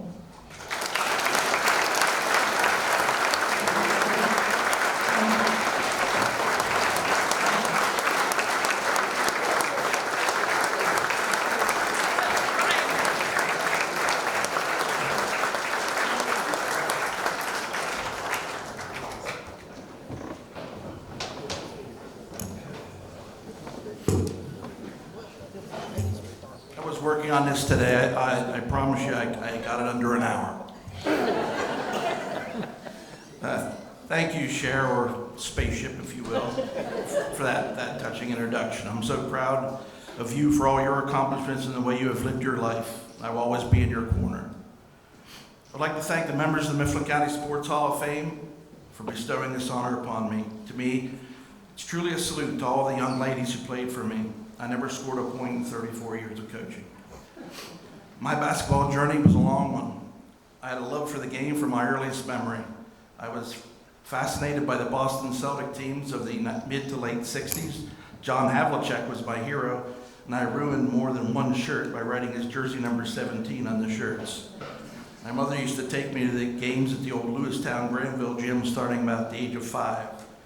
In high school, I played for a different coach each year, so I experienced a lot of different approaches to coaching. Fortunately, all of the coaches were excellent leaders, and I'm thankful for everything they taught me. The on-the-court results were a little rough, though, due to a variety of reasons. On the bright side, it's often said you learn more from losses than you do wins. If that's indeed true, I amassed a lot of basketball knowledge during my high school year. While in college at Bloomsburg, I took a coaching and officiating basketball course. As editor of the Bloomsburg University student newspaper, I covered all the home games for the men's and women's basketball teams. I was able to study how those coaches implemented game plans and made in-game adjustments. After graduating from Bloomsburg, I was hired as communications director for the faculty union for Pennsylvania's 14 state-owned universities. That would be the start of a 29-plus year career at that position. After establishing myself there, then marrying my wife Shelley in August of 1983, another year passed before I was appointed head girls basketball coach in 1984. I can't even remember who told me about the coaching position. I was later told that no teacher in the district wanted to do it, so they opened it up to the community. Because really, non-teacher coaches were pretty rare. I think me and Roger heard they were the only ones for a while. And then Roger eventually went to the dark side and became a teacher himself. Anyway, as soon as I was hired for the job, I asked my great friend Neil Rinaldi, he's here tonight with his wife Jen. He was a fellow Lewistown and Bloom grad. I asked him to join me as my first assistant coach. After attending a summer league game at Hawaii, Neil enthusiastically said, "Get me the job." Neil stayed with me for 7 years before permanently moving to Harrisburg area for his job. Saying we started at square one in our first year would be an understatement. There was no junior high team, so Mifflin County School District kids were behind all other schools from a pure basketball skills standpoint. In the year before I got the job, the varsity team went 1-18, and 15 of the 18 losses were by 21 or more points. I will never forget when we started our first practice with a couple layup drills. We had the older kids at one end and the younger kids at the other end. As the drill got off to a rough start, Neil walked up to me at center court and said, "My gosh, what did I let you talk me into?" That first team will always be special to me. Those players were responsible for laying the foundation for our program to build on for many years to come. They worked incredibly hard and improved immediately in just 1 year. Coming off that 1-18 season the year before, they posted a 6-16 record in my first year of coaching. I can proudly say we didn't lose any games by 21 or more points that season. I always remember Lewistown Principal Jim Schnell encouraging me several times, saying, "Kevin, Rome wasn't built in a day." We went on to win 16 games in our second season. We never had another losing season in the final 26 years of the school's history. The first 4 years of our program, we were members of the Tri-Valley League. We were in the Northern Division along with Chief Logan, Kish, Middleburg, and West Snyder. One of the programs we admired was the Greenwood program. Greenwood always had a good team every year, and one of our first goals was to beat them. Sometimes you need some humor to go along with goals, and one night when we were putting the basketballs away in the closet, I noticed a large cardboard box full of hula hoops in the back of the room. Neil decided that the first time we were able to defeat Greenwood, we would get the hula hoops out and put them to use. We pulled off the win on the road, and yes, we worked those hula hoops. I'm sure we could have contended for a prize on America's Funniest Home Videos if we would have had it filmed. As the program continued to grow and improve, we started to see the benefits of the new junior high program. In my 6th year as coach, which was the 1989-90 season, we posted a 22-6 record and secured the Mountain League championship. The juniors on that team were the first to play junior high basketball, which Spaceship was one of the players. The team followed up that banner year with a 22-4 record and another Mountain League title. This squad produced our program's first scholarship player also in Missy Butterworth. Those 2 league championships earned a lot of respect for our team and school in the basketball community, but more importantly, sparked interest from elementary school athletes. A wave of young ladies started signing up for our basketball camps. Our junior high teams were divided into A and B teams, and the total roster rose to the mid to upper 30s. What we ended up doing was divided our B teams into a blue and a white, so we actually had 3 different squads. The blue team played half of the games, and the white team played the other half. We didn't want to cut any players at that age, as a lot of development can occur between 7th and 8th and 8th and 9th grade.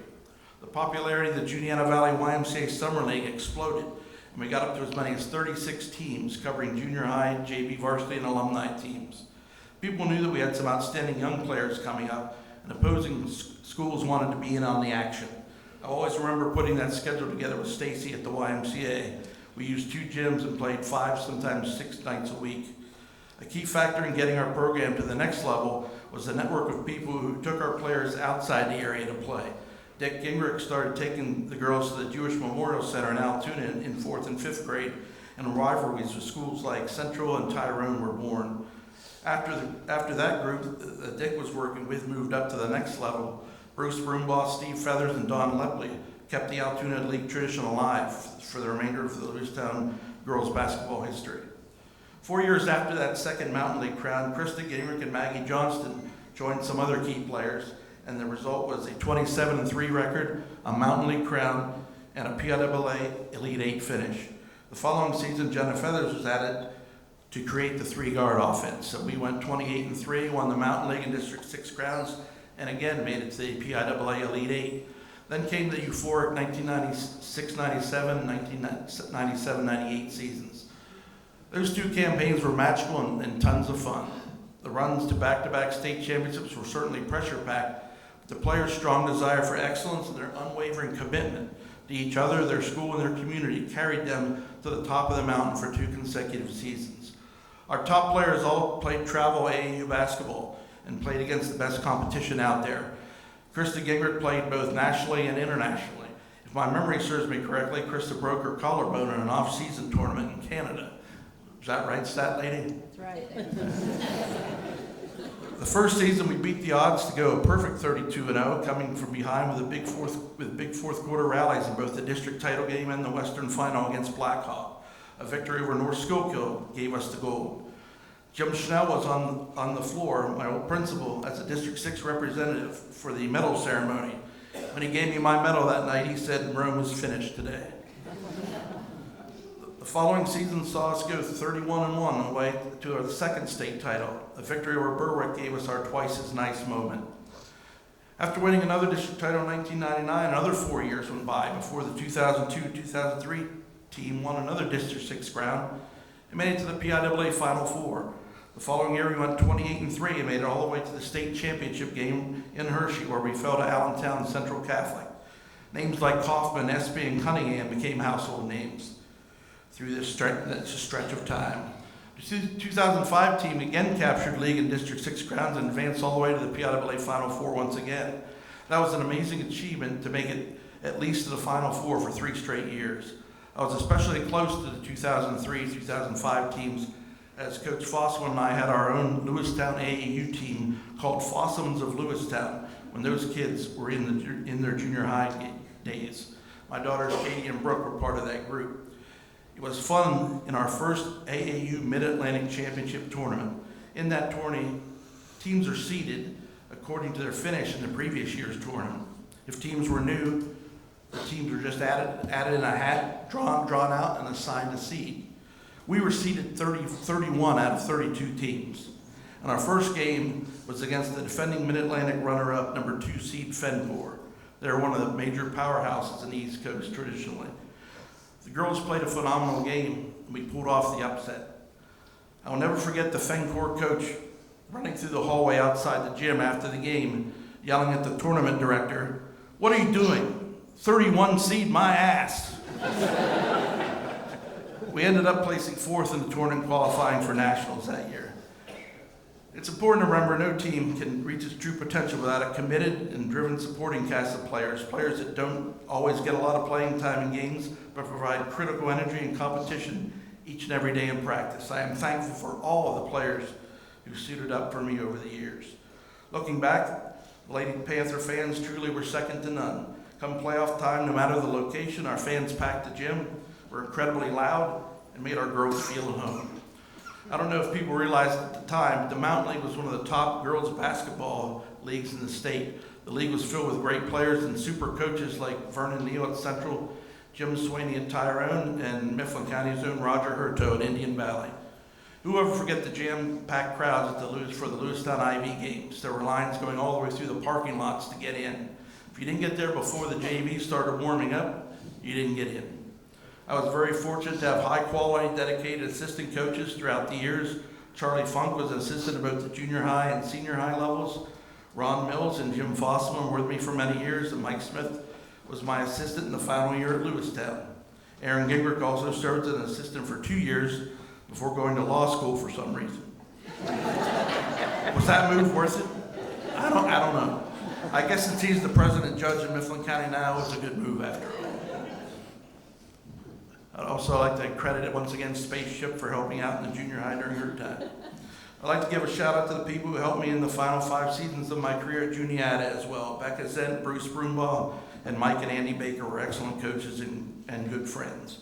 I also have to mention the great support and work of our Panther Club and its president Carl Smith, and the great backing of our school principals and athletic directors, including Tona Williams. I don't know if Tona made it back from her event she was at earlier or not. Our basketball program was blessed with a true legacy of outstanding athletes who not only executed and excelled on the field, but also in the classroom. Those student athletes have gone on to achieve greatness in various careers. The former players have become influential leaders, entrepreneurs, educators, and professionals in a multitude of fields. Regardless of where each player's journey has taken them, one thing remains constant. They continue to embody the values of hard work, determination, and excellence. Just looking here tonight, our president of the Hall of Fame, Tim Sear, he has a daughter that's an attorney now. Jenny Arndt is here tonight. Her daughter Jeanette played my first 4 years of coaching. She's now Dr. Jeanette. So the stories are incredible that these young ladies have accomplished. I stand before you tonight with immense gratitude in my heart. It's not often that we take the time to express our appreciation for those who stand beside us, supporting our dreams and ambitions. Tonight, I want to take a moment to extend my deepest thanks to a very special group of individuals, my family. My beloved family, wife Shelley and daughters Katie and Brooke, your love, unwavering support, and understanding have been the cornerstone of my journey as a coach. Through the late nights and the wins and losses, you were there with love and encouragement. Thank you for being my rock and my support system. To Mom and Dad in heaven, I hope I made you proud. Mom, you were always my biggest cheerleader.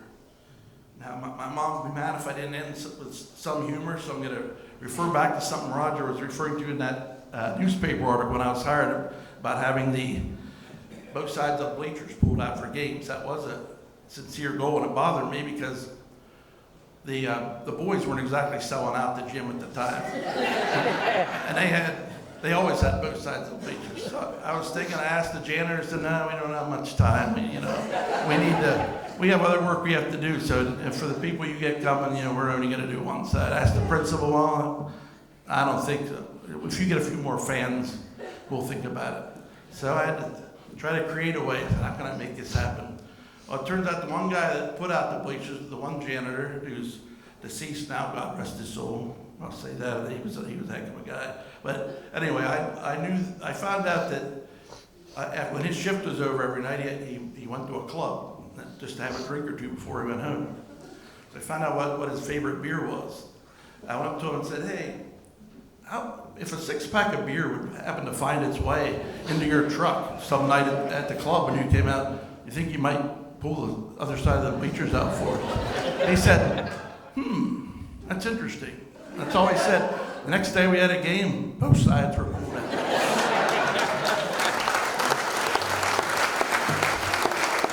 So thank you again, Mifflin County Hall of Fame.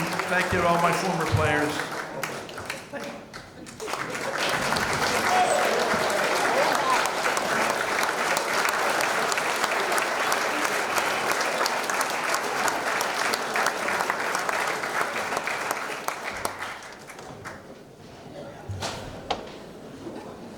Okay, time for our next inductee. Our next inductee will become the third female to to be inducted into the Hall of Fame. And young lady, you join the likes of Wendy Boer, Cindy Baxter. Those are big shoes you're stepping into there. Spaceship, by the way, I haven't said that. Laura had a nickname in high school too. I coached her on the basketball team. And I don't know who came up with this, but Laura Lote somehow turned into L squared. Remember those days? L squared. That's what she was at our school. In all seriousness, I know this is a big day for Laura, and this is a big day for Lote Nation. I know that too. So our next inductee, we good, Chief? Laura Lote. Day one of track and field palooza finds the throwers and jumpers in the spotlight. The lone Susquehanna Valley athlete to strike gold, Indian Valley senior Laura Lote, with a toss of 145 feet 9 inches in the girls' AAA javelin. I was a little nervous at the end. I got 140s out and I was consistent in the 140s and I was feeling pretty good, but those last couple of throws really made me nervous, so I was just hoping that it was enough. Indian Valley's Laura Lote was a 3-time District 6 and 2-time PIAA state champion in the javelin. She captured a prestigious Penn Relays title in 2010, and in addition, Lote also was a starter on the District 6 championship girls basketball team at Indian Valley during her senior year. These high school accomplishments alone would have been enough to set Laura up to be inducted tonight, but when she moved on to Penn State, Lote took things to a new level. As a team captain, Laura helped the Nittany Lions capture 1 indoor and 2 outdoor Big Ten Conference titles. Individually, she earned 3 first-team All-American honors by finishing within the top 5 at the NCAA Outdoor Championships in 2012, 13, and 14. Her final college throw of 178 feet 6 inches at the 2014 NCAA Championships set a Penn State record that still stands. Laura was a 4-time Big Ten medalist, including a first-place finish in 2012. She returned to the Penn Relays as a collegian and captured 2 straight javelin titles in 2013 and 14. For her performance in the field during 2012, 13, and 14, Lote was named the field MVP of the Penn State women's team all 3 seasons. While at Penn State, she participated in the 2011 USA Track and Field Junior Outdoor Championships and the 2012 Olympic Trials. Lote currently works with high jumpers and throwers as a member of the coaching staff at Embry-Riddle Aeronautical University in Daytona Beach, Florida. But tonight, she's back home, where the Mifflin County Sports Hall of Fame welcomes its first graduate from Indian Valley High School, Laura Lote.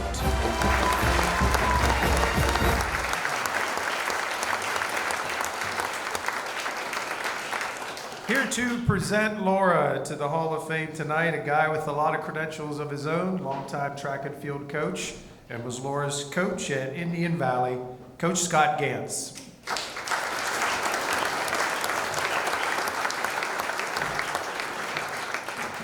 Good evening. Before I get started, I would just like to recognize all of this year's inductees. Very well deserved, and you and your families can be very proud of your accomplishments. This all started for me back mid-March, March 18th, something like that. It was a day that I was at work and I had a few minutes of time and was basically not doing a whole lot, and I received a phone call. And I recognized the number, but I wasn't exactly certain who it was, so I thought, I need to answer this. And I didn't have a lot of time, so I answered it, and lo and behold, it's Laura. And she's informing me that she is going to be inducted into the Mifflin County Sports Hall of Fame, and she would like me to be her presenter. So I was kind of torn between work and talking to her, and the conversation was rather quick. It was brief. And as the day progressed, the wheels started to turn. What did I need to know? What are some of the things that we should have maybe finalized on that day? So I texted her after work, and I asked her, let me see if I can find this. I said, anything in particular that I need to bring up? I said, is there something that maybe you would like to revisit? The reply that I got is, quote, nothing in particular, whatever you want to share, just make me sound like a badass. Even though I know you'll tell stories and I'll sound like a complete dork. I said, well, Laura, you were. I said, a dork that is. And she said, I'm fully aware of that. And that ended the conversation. But, you know, everything that we went through just about did not come to fruition, because being a member of the basketball team, she had high aspirations of being a jumper. And vividly, I can remember a day at practice that I believe things kind of calmed down. And Laura was there, I think maybe by herself, and we were at the high jump area. And I'm standing there watching her, and I'm thinking to myself, what in the hell are we doing? I'm gonna blow through my entire track budget before the season even starts, replacing high jump crossbars. She's blasting the bars everywhere. She's got a vert of about 3 inches and just arms and legs everywhere. So that was the day that I told her, I said, you're coming with me. We're gonna go down here and you're gonna throw a stick. We went down to the jab area, a natural. She took to it. And, you know, basically the rest was history.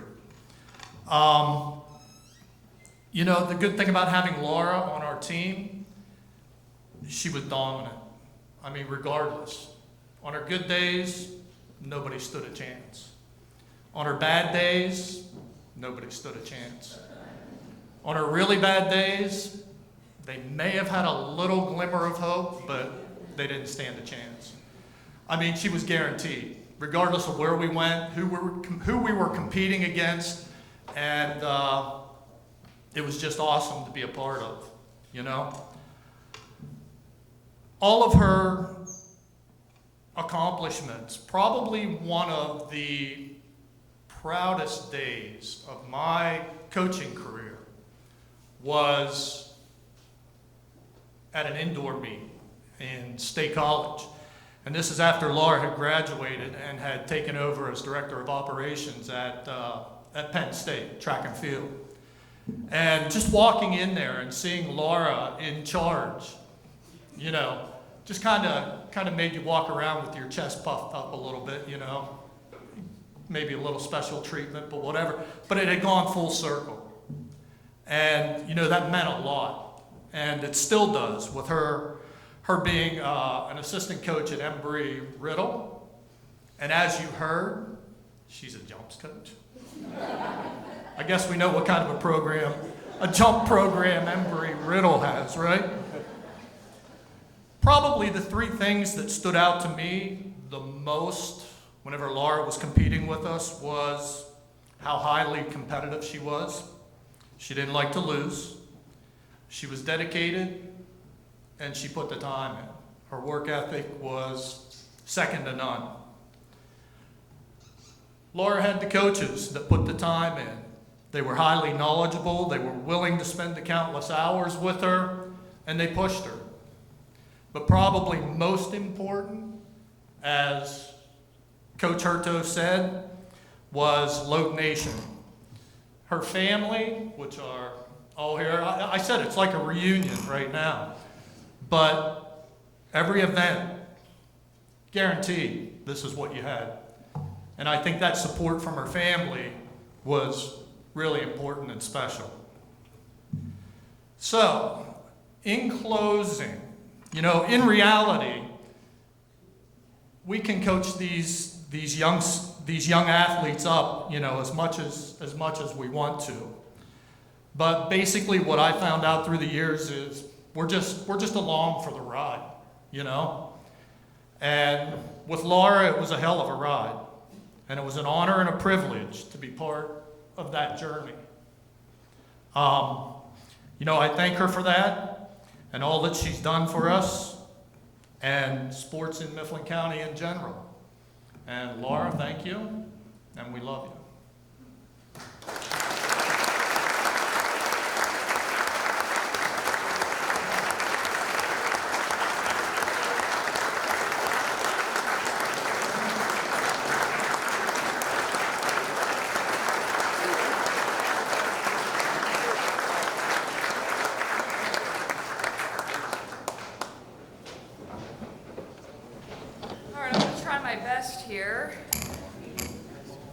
I'm extremely honored to be here and to be inducted into the Mifflin County Sports Hall of Fame. Thank you to the selection committee and all the voting members for this recognition. This moment is a true celebration of the countless individuals who have supported and inspired me throughout my career. I will be honest, I did laugh to myself when I heard I was going to be on this ballot because is there not an age limit on these things? I can't believe I'm going to be in a Hall of Fame with Ron Sprecher.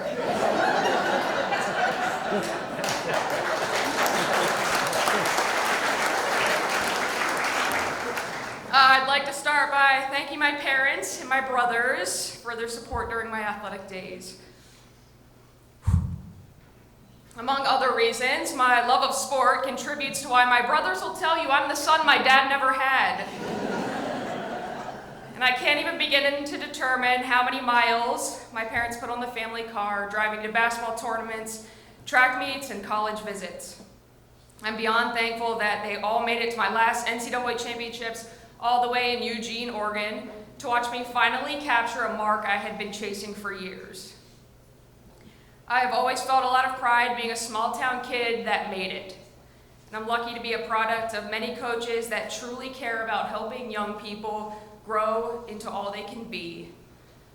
I believe that the positive influences within this valley, just on the other side of the mountain, are special, and I hope they continue to help the next generations be greater than the last. The first Indian Valley sports camp I ever attended was for basketball with Coach Roger Hurto, and being close friends with his daughter Sammy, I spent many afternoons and evenings at the Hurto household growing up. I'd just like to recognize him for collecting all of the media for this event, and it was a true blast from the past when I sent over photos and he ended the email back with L squared for life, the nickname I had not heard of in years. And I know Coach Gant told a little bit about my story, but I'm a big believer that there are moments in our lives that are simply meant to happen. And I did originally go out for the track team to just hang out with my friends, but he had other plans, and he did walk me across the infield to introduce me to Rob McKnight and the javelin, and I'm pretty sure I fought him the whole way. But Rob did show me how to hold the jab, how to stand, and then simply said, throw it, which then preceded them telling me something along the lines of, welcome to your new event. And even to this day, I don't think Coach Gantz realizes that that is the exact moment that changed the entire trajectory of my life.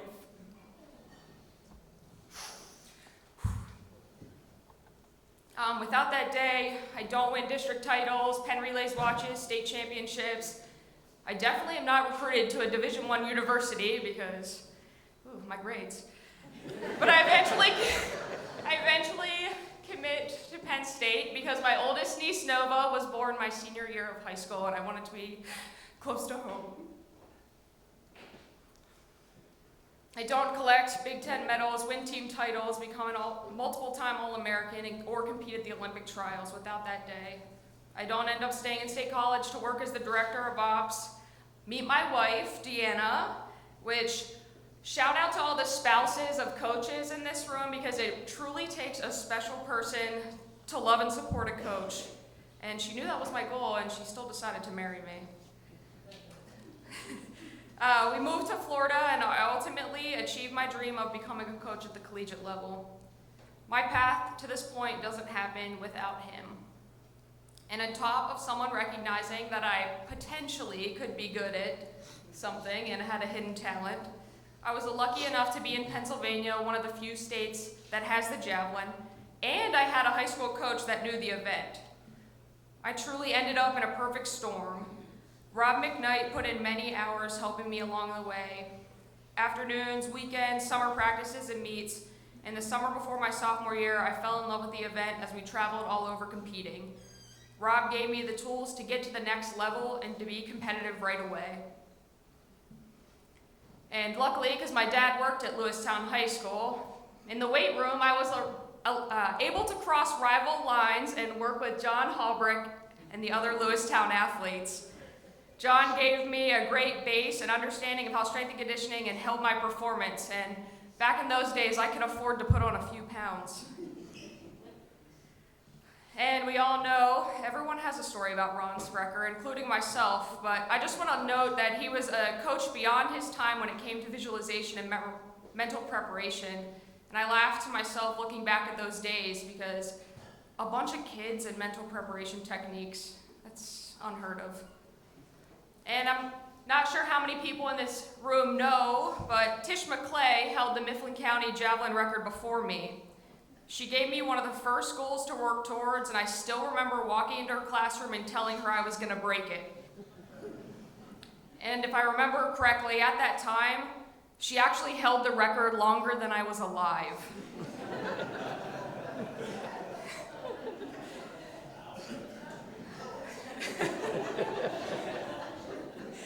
My recruiting process to Penn State began while at high school nationals in North Carolina.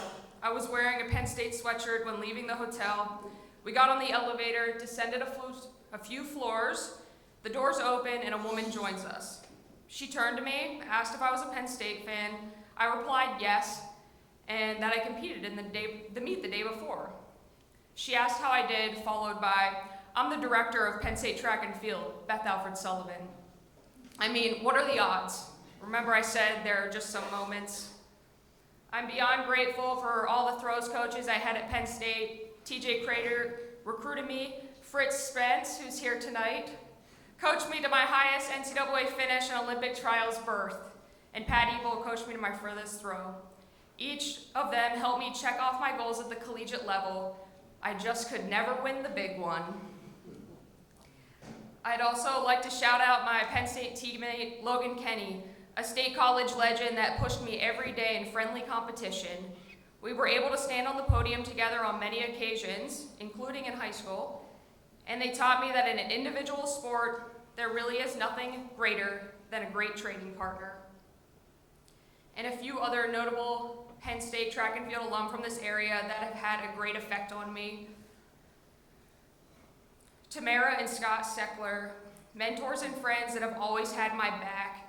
There's not a day that goes by that Scott does not cross my mind. And the original Penn State track and field DOPS, Jess Ryden, a mentor during my first professional job and someone that understands the journey it has truly been. I've been lucky to work for John Gondak at Penn State and now Mike Rosalino at Embry-Riddle, both of whom have given me space to grow personally and professionally, and without their support, I would not be able to do what I love, influence the next generation of athletes, and help them achieve all they hope to be.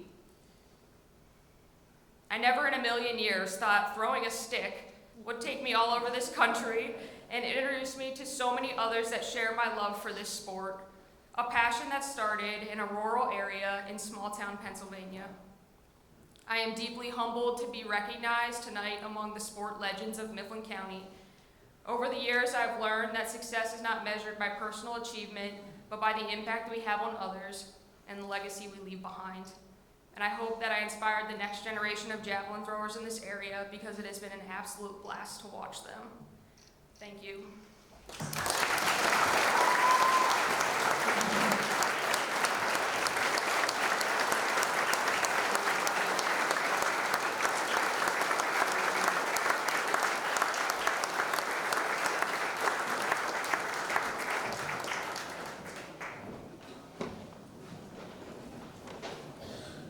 When we started tonight, the group of Penn Highland wrestlers that are here, met a couple of them in the back there, and they said to me, "Why are all these people here?" we don't know most of these people. Why are these people here? They thought they were just showing up for a wrestling event where they would know everybody. And so I explained to them, you know, what was going on. And I said, just be patient because, you know, you're going to be towards the end here a little bit, but we're getting there, fellas. Our next inductee will bring another Penn Highlands Cougar. Think about that, a school that was only here 3 years. This is going to be their second individual and first team that we're going to induct here next. Pretty amazing. Are we ready over there? Our next inductee, the late Rodney Tate. In the days when only the champion advanced through sectional, district, and regional competition, Rodney Tate became the first PIAA state wrestling champion from a Mifflin County school when he won the title on March 20th, 1971. It's hard to believe that it's now been 53 years ago. Rod's opponent in that 127-pound final at Penn State's Rec Hall was the favored undefeated John Fritz from Bethlehem Liberty. Tate led 7-3 going into the final period. We were able to get video of the match, but unfortunately there's no sound. However, I'm sure we can all make some noise of our own as we watch the final moments of Rodney's historic night.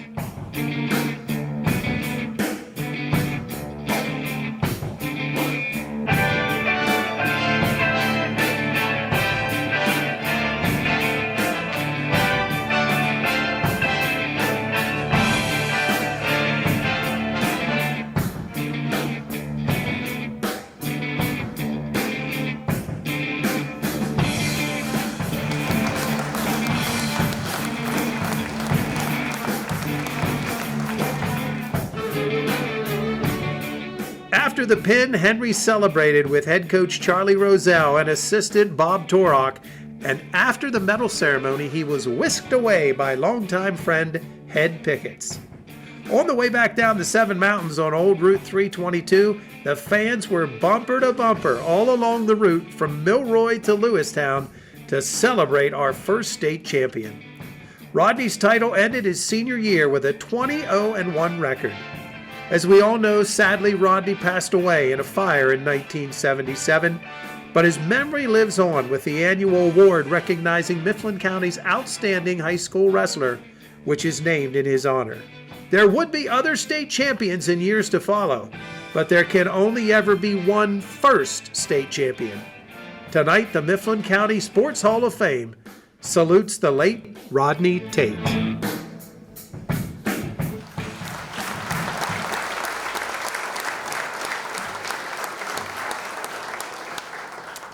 In a minute, Rodney's brother Mike Tate will be accepting the award on his behalf. But first, here to present Rodney for induction into the Mifflin County Sports Hall of Fame, please welcome one of his good friends and teammates from that Penn Highlands team, John Sipe.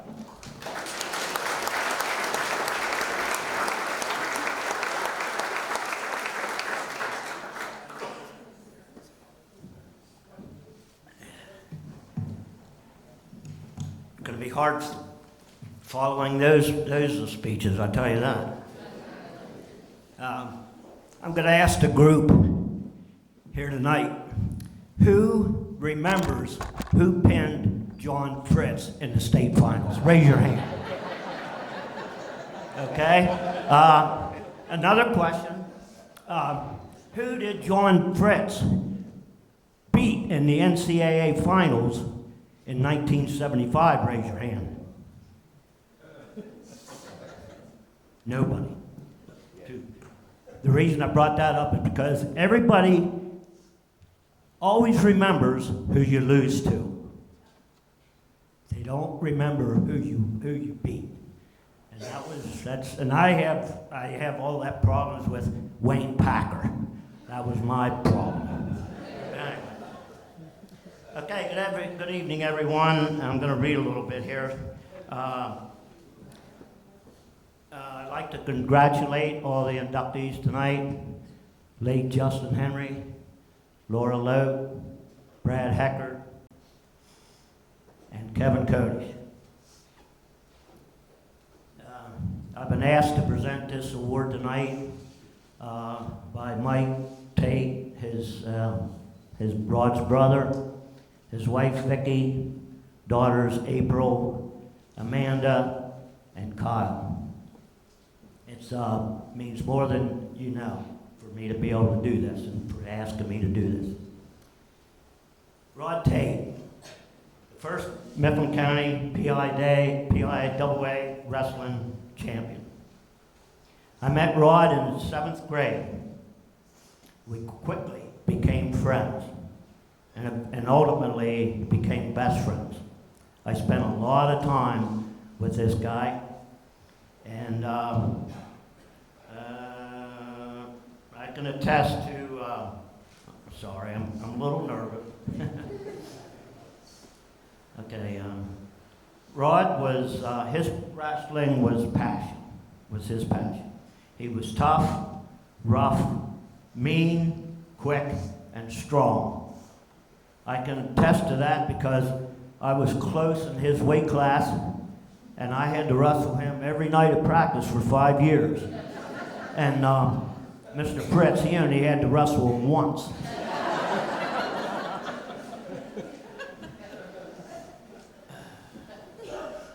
Rod made varsity in 9th grade at 95-pound weight class. He only weighed 85 pounds, so he was giving up weight in every match. He feared no one. Always told me before my matches, when I was looking at my opponent, I'd say, Rod, this guy's 8-1, 7-0. And he says, well, if you don't think you can beat him, why don't you just forfeit? And that's what he did to me, and he did that to the whole team. He brought us all together, and he encouraged us, and he was a leader.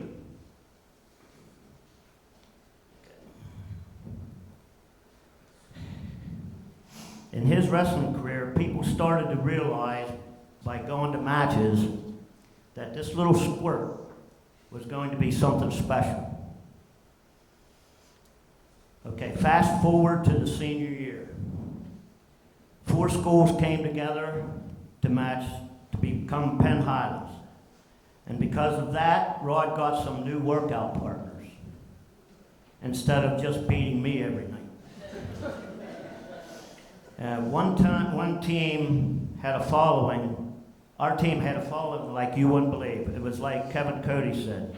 Every match we had, an away match, we filled the gym with our fans. And we knew we were at home, even with away matches. Okay, one example I have of people coming to our matches, they wanted to watch Rod. And one example is, I have a wife of 48 years. When she was a year younger than me, went to Lewistown. And when, during the matches, kids would be out in the hallway and things and talking and going to concession stands. And every time Rod come up, when his match was coming up, she'd beat feet back into the room to watch him wrestle. Well, I wrestled 112. She never knew I even wrestled. That's a true story. We've been married 48 years.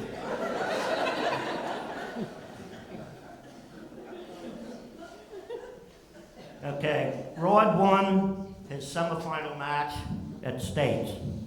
And that's when if you lost, you were done.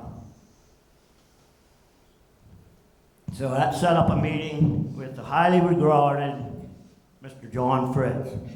I think he was the #1 recruit in the nation that year. And before he went out onto the mat, I said, because we knew all about Rod. He knew about Rod, and he knew about John, somewhat. Because back in the day, as John mentioned, you didn't have videos and stuff. And it wouldn't have mattered anyway, because Rod never did the same thing twice in his career, I don't think. But the last time I told Rod, before he went out to match to wrestle John, I said, if you don't think you can beat him, why don't you just forfeit? Thank you.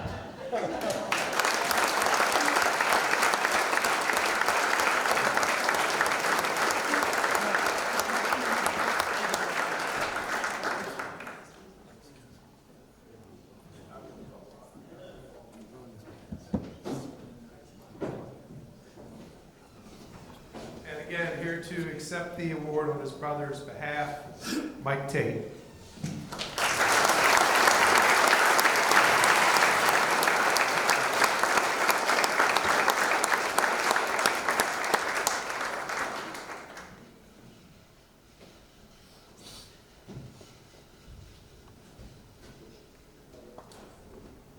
First, I guess I want to congratulate all of the inductees. For your work.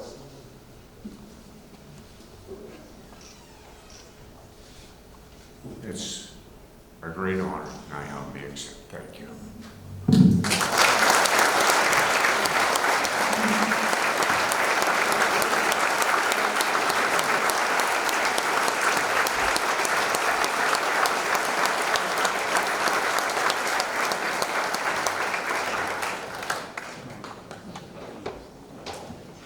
And now to follow that up, our team induction tonight is that team that you just heard these two guys talk about. It was quite a challenge digging back through, trying to find footage and clips, looking through scrapbooks like this, pulling articles together, but I learned a lot about a great bunch of guys. Ready for our final video? We good? Okay, our team inducted tonight, the 1971 Penn Highlands undefeated wrestling team. In 1971, despite all the controversy about the school district and consolidation, a group of scrappy young men from the short-lived Penn Highlands High School put together a wrestling season for the ages. On the bench, the legendary duo of head coach Charlie Rozelle and assistant Bob Torok helped guide this group to an undefeated 12-0 season, the first and still only in the storied history of Mifflin County wrestling. On the mats, bookending the lineup were a pair of key sophomores, little Rob Warner at 95 pounds and Big Jim Reeder at heavyweight. Both of the sophomores were district champs that year. In between was a solid mix of juniors and seniors, led by senior co-captains Rodney Tate and Jim Bailey. Bailey was 10-3-1, while Tate, of course, went on to a 21-0-1 season, bringing home our first individual state championship. Senior John Sipe went 13-2-1, but stated many times his favorite memory was watching his good friend Rodney Tate win it all at season's end. Ronnie Gregg was 16-2 at 120 pounds. Junior Tim Lynch shared time at 133 and 138, where Doug Fisher had an 11-5 season. Senior Scott Aron and Junior Dal Leister each posted 7 victories, while Tom McElhaney and Dave Roman combined for 9 wins at 180 pounds. Kent Kinsey, Ed Atkins, Leroy Birch, Jim Shirey, and Tim Krotzer at 165 rounded out the Cougar roster. The late Charlie Rozelle said of the team years later at a 15-year reunion at the Chief Logan Gym, quote, "Tate was our leader, one of the toughest kids in the world, and the team followed his lead. It was a wonderful season." In their final match of the year, the media built up a battle of unbeatens when the Cougars faced Tri-Valley. But it was no battle. Penn Highlands dominated with a 49-5 victory. While their school may not have lasted very long, their unbeaten season still stands 53 years later as the one and only. The Mifflin County Sports Hall of Fame salutes the 1971 unbeaten Penn Highland Cougar wrestling team.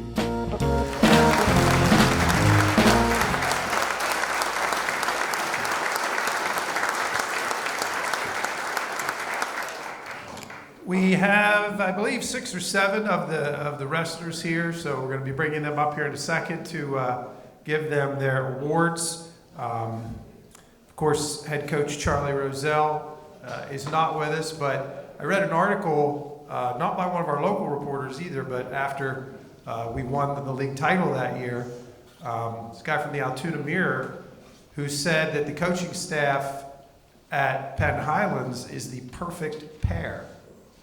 He said that you've got this energetic, full of life, gregarious Charlie Rozelle who pairs perfectly with this laid-back assistant coach Bob Torok, and he said the results speak for themselves, and they certainly did.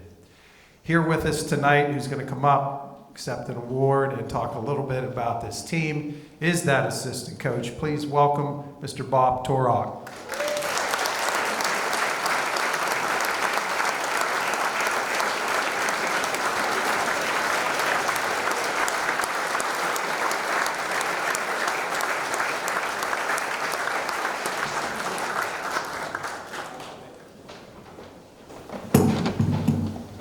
Thank you. Just to go back and give you a little bit of background, some of you are old enough and remember the Penn Highlands debacle, I guess we'll call it. But anyhow, when this occurred, if you recall, we were still in our separate schools. Chief Logan was in Chief Logan, Lewistown was at the Lewistown building, Kish, and Rothrock was floating around somewhere out there.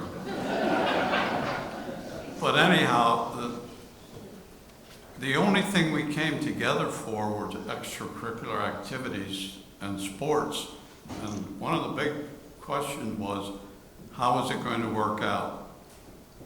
And there was some people who thought that a lot of the kids were not going to come out from one school or another school, and possibly the competition was going to cause some kids to drop out. But it turned out, it worked out great, particularly for us in wrestling. We had kids that just fit right into the weight classes, no matter where they were from. So even though you have eliminations to choose your team, it seemed like a kid from Chief Logan, the best kid, fit in this weight. At this weight, it was a Lewistown boy. Maybe over here was a Kish boy. But we had no problems. Those kids came together, and it was just magical. Everybody seemed to work together. There was no animosity between anybody. You know, when we came from bitter rivalries, Lewistown was our big match, and Lewistown's Chief Logan was their big match. And so as it turns out, it just was a great year. And it's something that doesn't happen that often, really. And we were fortunate, not that we were that great of coaches, but we were fortunate that we had such great kids. And I remember after the States, there was a big parade in Lewistown, and Charlie and I, and my wife and Charlie's wife, they put us in a convertible with the top down. And we're riding around, and of course Charlie was hollering, "Vote for me, vote for me." And then they had a big flatbed trailer sitting there somewhere around the Monument Circle. And of course, we had to get up and say certain things. Charlie talked a little bit. And I get up and I made the comment that even though Rod was the first state champ for Mifflin County, he wouldn't be the last. Fortunately, a couple years later, Joe Heller, Kenny Weitzel bailed me out. And then along came Joey Heller, a two-time state champ, Louis Copenhaver, and Joe Daubert. And fortunately for Mifflin County, Kirby Martin and his staff have continued to bail me out with the Heidley brothers and Trey Kai. So for that, I thank you for this honor, and I thank you for honoring the team. The only thing that would have made this evening better is if Justin and Rodney were here to share it with us. And if Rodney were here, John, you could challenge him for a rematch.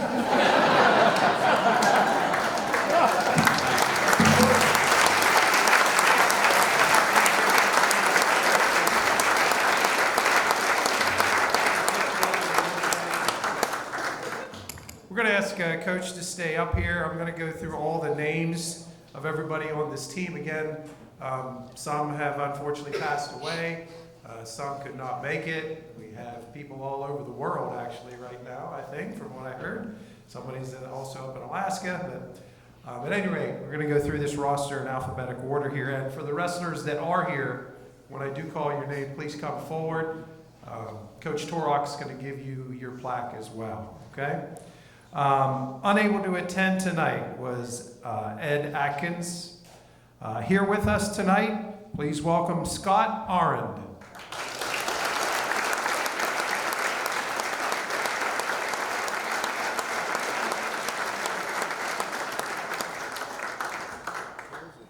And guys, when you come up and get your awards, if you would just kind of stay over here together on the side, we do want to get a group photo of you guys with Coach. Unable to be with us tonight, he's away, is Jim Bailey. One of the members of the team that passed away several years ago, Leroy Birch. Unable to attend tonight, Doug Fisher. Another member of the team that also passed away, Ned Fogelman. A third member of the team that has passed away, Ronnie Gregg. With us this evening, am I correct in that? No, I'm not. Unable to attend tonight, I'm sorry, Jim Hollis. Here with us tonight, please welcome Kent Kinsey.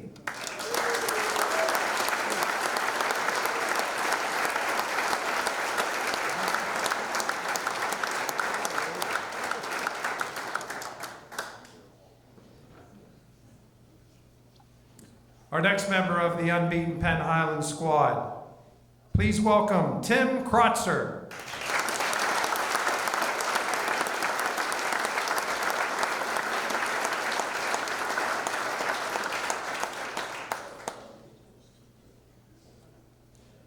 Our next wrestler also in attendance tonight, welcome to the stage, Del Leister.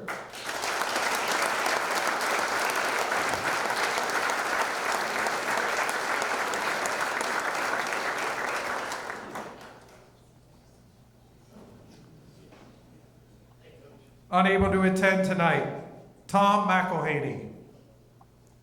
Unable to attend tonight, heavyweight Jim Reeder. Unable to attend tonight, Dave Romig.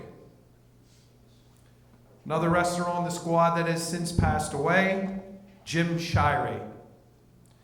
A gentleman you heard from earlier tonight, welcome back, John Sipe.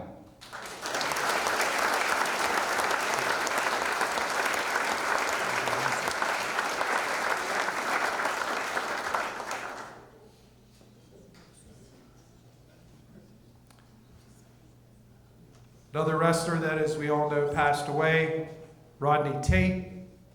And unable to be with us tonight, wrestler Rob Warner. Our last wrestler I'm going to call to the stage, I went a little bit out of order here because he has agreed to be the spokesperson to talk to us just a little bit about what he and his teammates went through to finish up our evening. Please welcome Tim Lynch.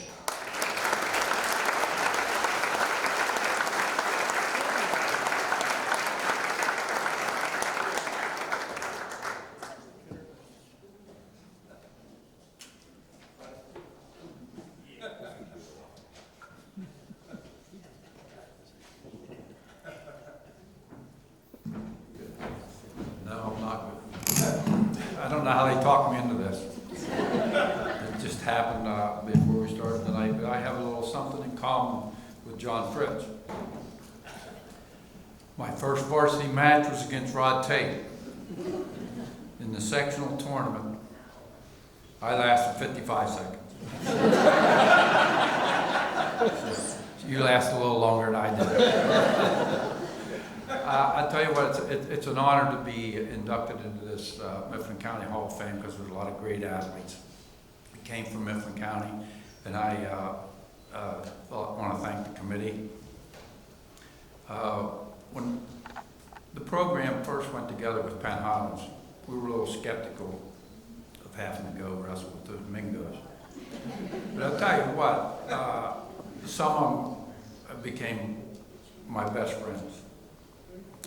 To this day, John and I still do a lot of stuff, talk quite frequently.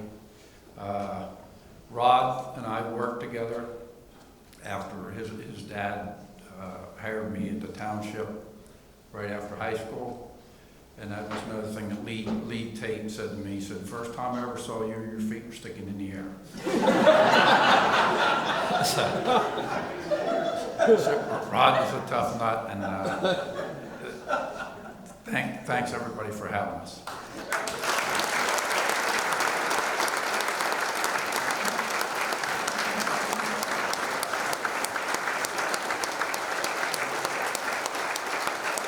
Fellas, if you would stay up here, guys, for just a minute. Stay up here if you would, please. Folks, that's gonna wrap our event. I do just want to say this: if you're not a member, we'd love to have you. We have a website, Facebook, so check it out. Help us select the next group of winners. Also, I want to remind everybody that was inducted tonight. Please come up front here for some photos. Kathy's going to come up here and get some pictures ready for us. And Tim, where are you? Are we good? Where's Tim at? We're good? Okay, he said we're clear. Guys, if you wonder why we have the Mifflin County Sports Hall of Fame, this is why right here. This was a great night. Thanks for coming. We hope to see you next year.